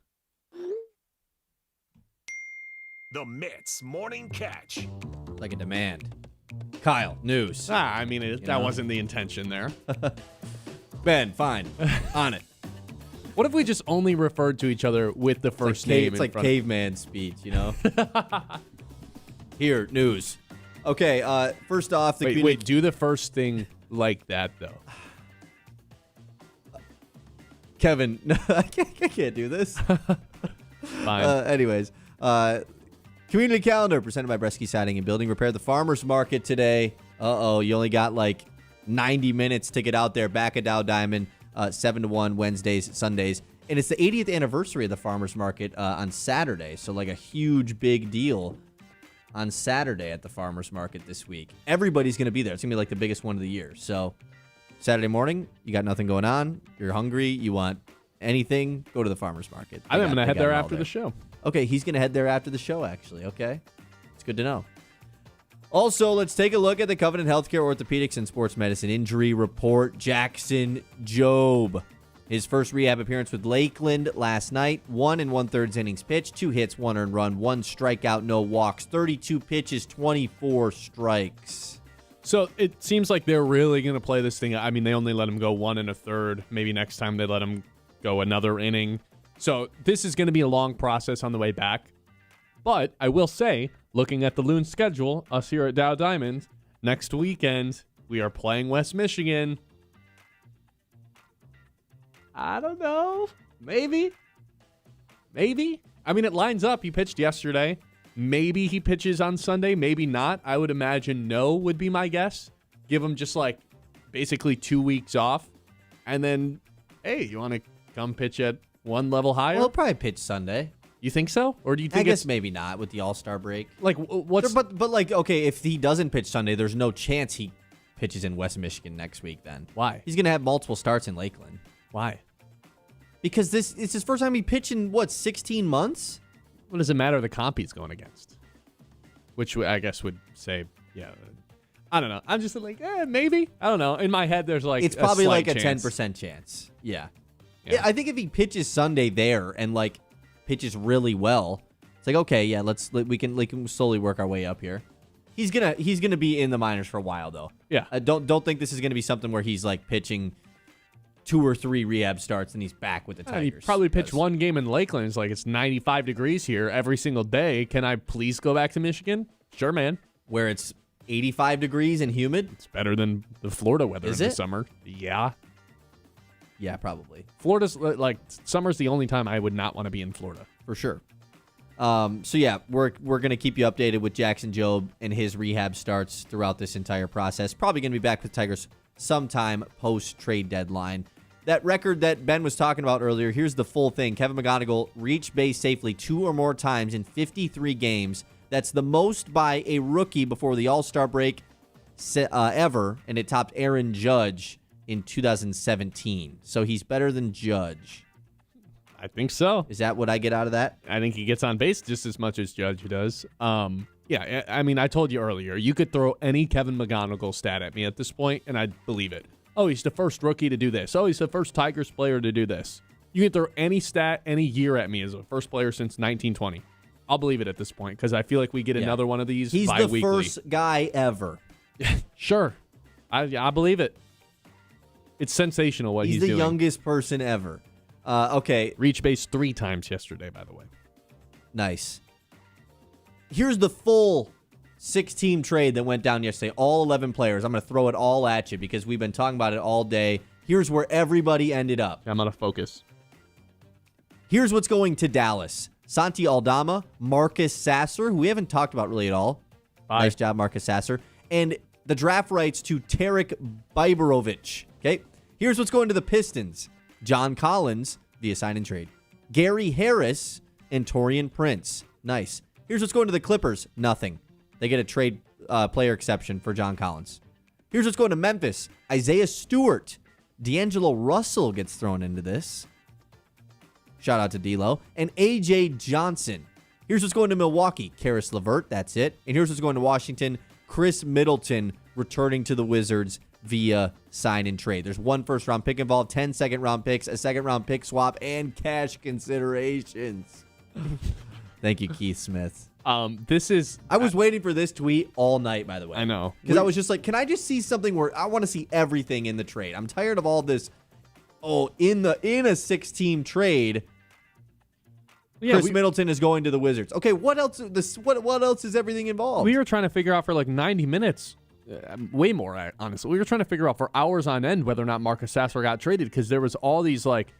I mean, the way that it was being reported on is that it was basically a done deal that Marcus Sasser was going to end up in Dallas, but there was no mention of his name until, 10 p.m. last night, and the full article finally came out of explaining all of it from Shams. That's the first time I saw it, but the trade initially got reported at 7, around then. Sometime so we had to wait a while. Yeah, Marcus Sasser's gone. Weird combo with him and Kyrie. I mean, obviously those guys can't be on the floor together. I don't think it really matters. Sure. We're like Marcus Sasser's not going to start for them. I know. I always liked Sasser, man. He came in and scored. They also just have like 5 6-foot guards. Yeah. Like 6-foot guards. Kind of weird. We got some Dylan Larkin news updates, if you want to call it that, from Helen St. James of the Free Press. In 2+ months since requesting a trade from the Red Wings, Larkin has not expanded his list. Of course, Larkin has that no-trade clause from Florida, Minnesota, and Vegas. No offers from those teams have intrigued the Red Wings. The Wings want value-now players with very favorable contracts. This guy's going to end up back on the Pistons. Or, I'm sorry, on the Red Wings. I think he plays for Detroit next year. He could. I think he's narrowed it down to where it's like it's too specific on where he wants to go. And, yeah, Steve Yzerman shouldn't just give in and send him exactly where he wants. They should either take a package that they think Dylan Larkin is worth, or he should just come back to the Red Wings next year. Sounds like a great situation. Yeah. Yeah, the team that can't make the playoffs now has their star player mad to be there. That certainly is a recipe to break the playoff drought, for sure. Some interesting news that came out before the Tigers game yesterday. Joey Cora let go as the Tigers' third base coach. Wow, A.J. Hinch says it was philosophical baseball differences. They sent him was home. The reason for this. Yeah, they got rid of Joey Cora, man. You've been calling this out. This was like what you said. I mean, I'm not the lone person to be on this train Well, yeah. by any stretch of the imagination. But, yeah, I mean, like some of the base running stuff, I get it. You want to be aggressive, and I'm all for it. But some of the plays from this year specifically where it's like, yeah, our guys slow down and allow themselves to be tagged out, not because of a lack of effort, but by the time they're halfway home, You the were just, catcher like, has the wasting mitt. it. Yeah. Or the ball in his mitt. It's like, what on earth were we doing here? Yeah, I think this was probably a good move. Cora's an old man. So it is interesting The brother to note. of Alex Cora, I think. Cousin Cousin or brother? I think he's the brother, yeah. It is interesting though to note that like okay they are making some changes. Yeah. They're finally are. pressure's on. They're putting some pressure on each other to win, and they're no longer like While they're on the win streak, too. correct. So more losing. I think more people are going to be let go. Shout out to Joey Cora. He was always fun to watch as the third base coach, at least. He was entertaining, nonetheless. Okay, let's talk about the World Cup yesterday because, wow, Argentina pulls off a miraculous comeback, scoring 3 goals in 13 minutes to advance, defeating Egypt. This was unbelievable. Like, one of the wildest segments that have just happened, just a quick 13-minute span of soccer that I've seen. I haven't watched a lot, so that makes a lot of sense, but just wow. Unbelievable stuff. This was like 28-3. Like seriously, they were down. It was over. Like it looked like they were about to lose. They're down and 2-0 in the 79th minute. And then boom, Messi. And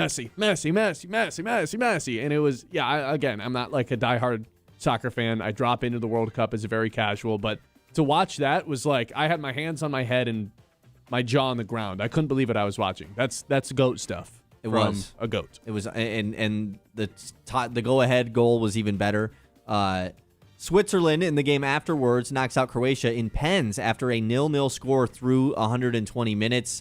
So we had 2 just pretty unbelievably fun watches yesterday as far as competitive-wise goes, and yet the U.S. just like totally crapped their pants and did not have any sort of entertaining game, which is quite frustrating.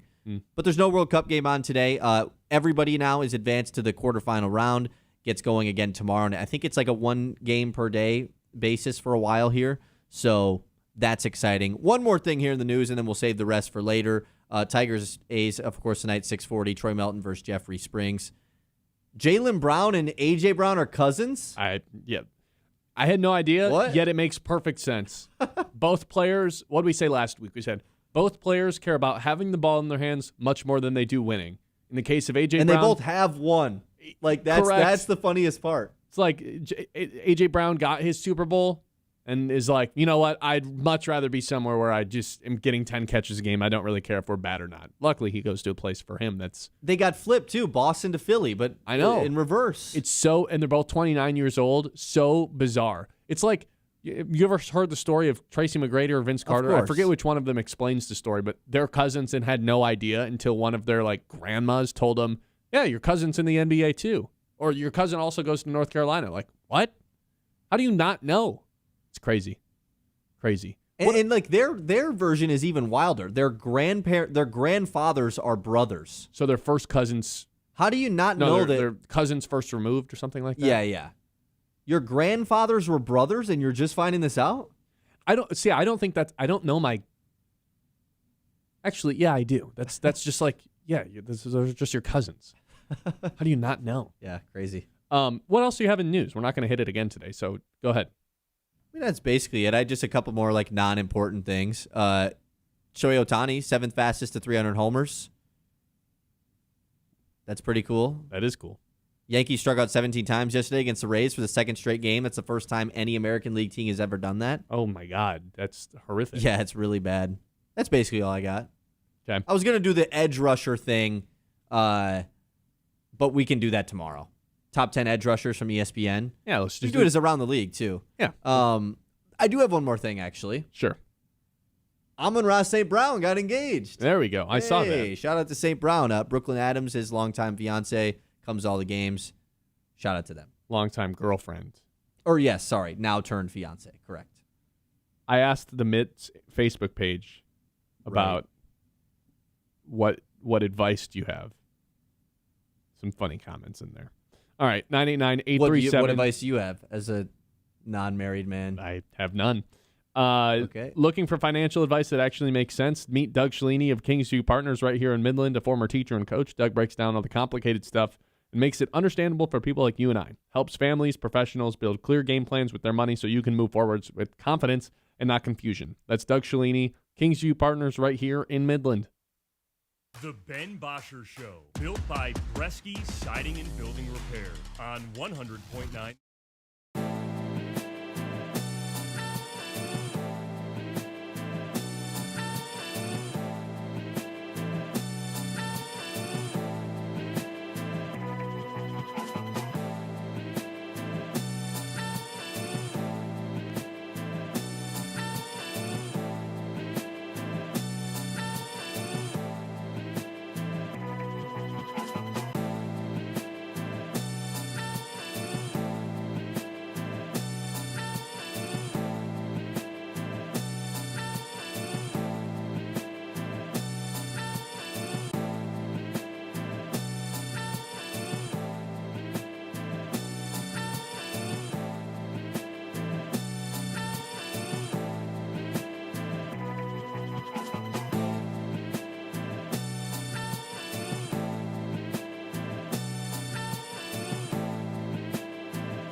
All right, we have two traditions to. I'm sorry, what was that? We have three traditions to close out every single show. The first tradition that we have, we're trying to make a little bit of money. I call it the lock of the day. Lock of the day. You better lock it up. No, you lock it up. Lock it up. Lock it up. Lock it up. Rough start to the week. 2 straight L's. Kyle, fill everybody in. Yeah, 2 straight L's. Please. It's actually 3 straight L's going back to Friday because Joey Chestnut did not eat enough hot dogs. Kerry Carpenter, 2 hits, RBI, runs, whatever. He could have had 2+ anything yesterday. It wouldn't have hit unless you did 2+ strikeouts because he did that. Bad day for Kerry Carpenter. 0-2 to start the week. 1.25 units down in July. This is a big, important pick today, Ben, because you go 0-3 to start the week, and all of a sudden July starts to trickle away. All the progress that you've made to kind of get yourself back into a decent spot. You'd go back to 15 units down all time, too. Like, you were just 11 units down the other day. I know. Yeah. 3 straight L's. That'll do it. That's 3 straight. I'm going to take Melton to have 5 strikeouts tonight, -138. Need a win desperately. 6 straight games, he's hit the 5 strikeout mark. Yesterday, the A's struck out 12 times in total. Look, Melton's been pitching lights out as of late, and I don't think the books are quite familiar with who he is yet. He was never a top prospect. It's not like he's, Casey Mize or Jack Flaherty for that matter, or Tarek Skubal. He's kind of just a forgotten name if you're not a Tigers fan. So I don't think the books know about him quite yet. And I think that's why you can still get him at 5Ks for less than 140 odds. So that will be my lock of the day. What do you got? Taylor fade. I feel like you should have done alt and gone 6. Like -138. I need a win, man. It's kind of gross. I need a win. -130. Like, it's going to give you no progress. I need a win. Stack wins. You're right, though. You're Yeah, right. I'll I tail should it. have gone 6. I'll tail it. What's your record on tail and fade in this 3-game losing streak? My record in tail and fade is 63-46. Wow. Yeah, it's pretty good. Your record Maybe you should all just be time doing is lock of the day. 55-67-1, which isn't as bad as your all-time down number. Like, you're only 12 games below 500, but you're 15 units down all time. Maybe you should just be doing lock of the day when. You know when to fade me and you know when to not. That's true. Today, I think it's going to hit. Thanks, man. Yeah, dude. What are you going to do for lock of the day next week when, like, the All-Star break is going on? I don't know. We'll figure it out. We got the home run derby. We've got the That's All-Star when game. some Brendan Sorsby type bets are going to have to come out. That's Ping pong at 3 in the morning. the World Cup will be on. True. Kinda still. True. Couple days. We'll figure it out. We'll piece it together. Maybe some week 1 futures. No, that'd be crazy. Not allowed. All right. That's our lock of the day. Lock of the day. You better lock it up. No, you lock it up. Lock it up. Lock it up. Lock it up. Okay. The next tradition we have is our game of the day. Game of the day. No World Cup on today. No. Unfortunate. France back in action tomorrow.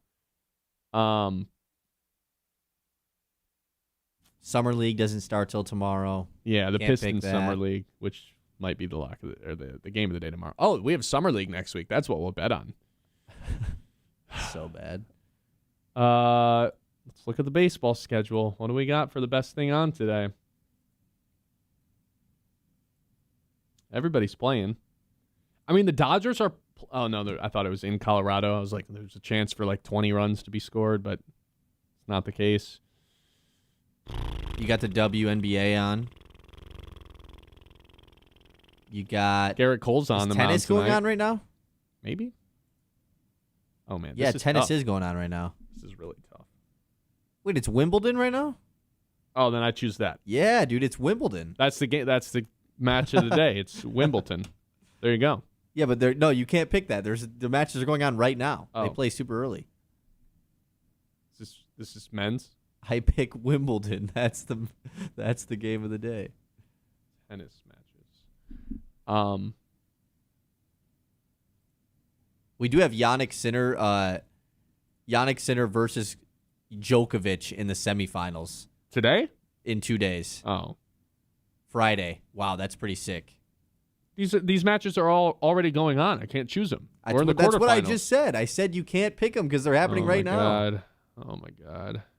Just pick a baseball game, dude. It's not that hard.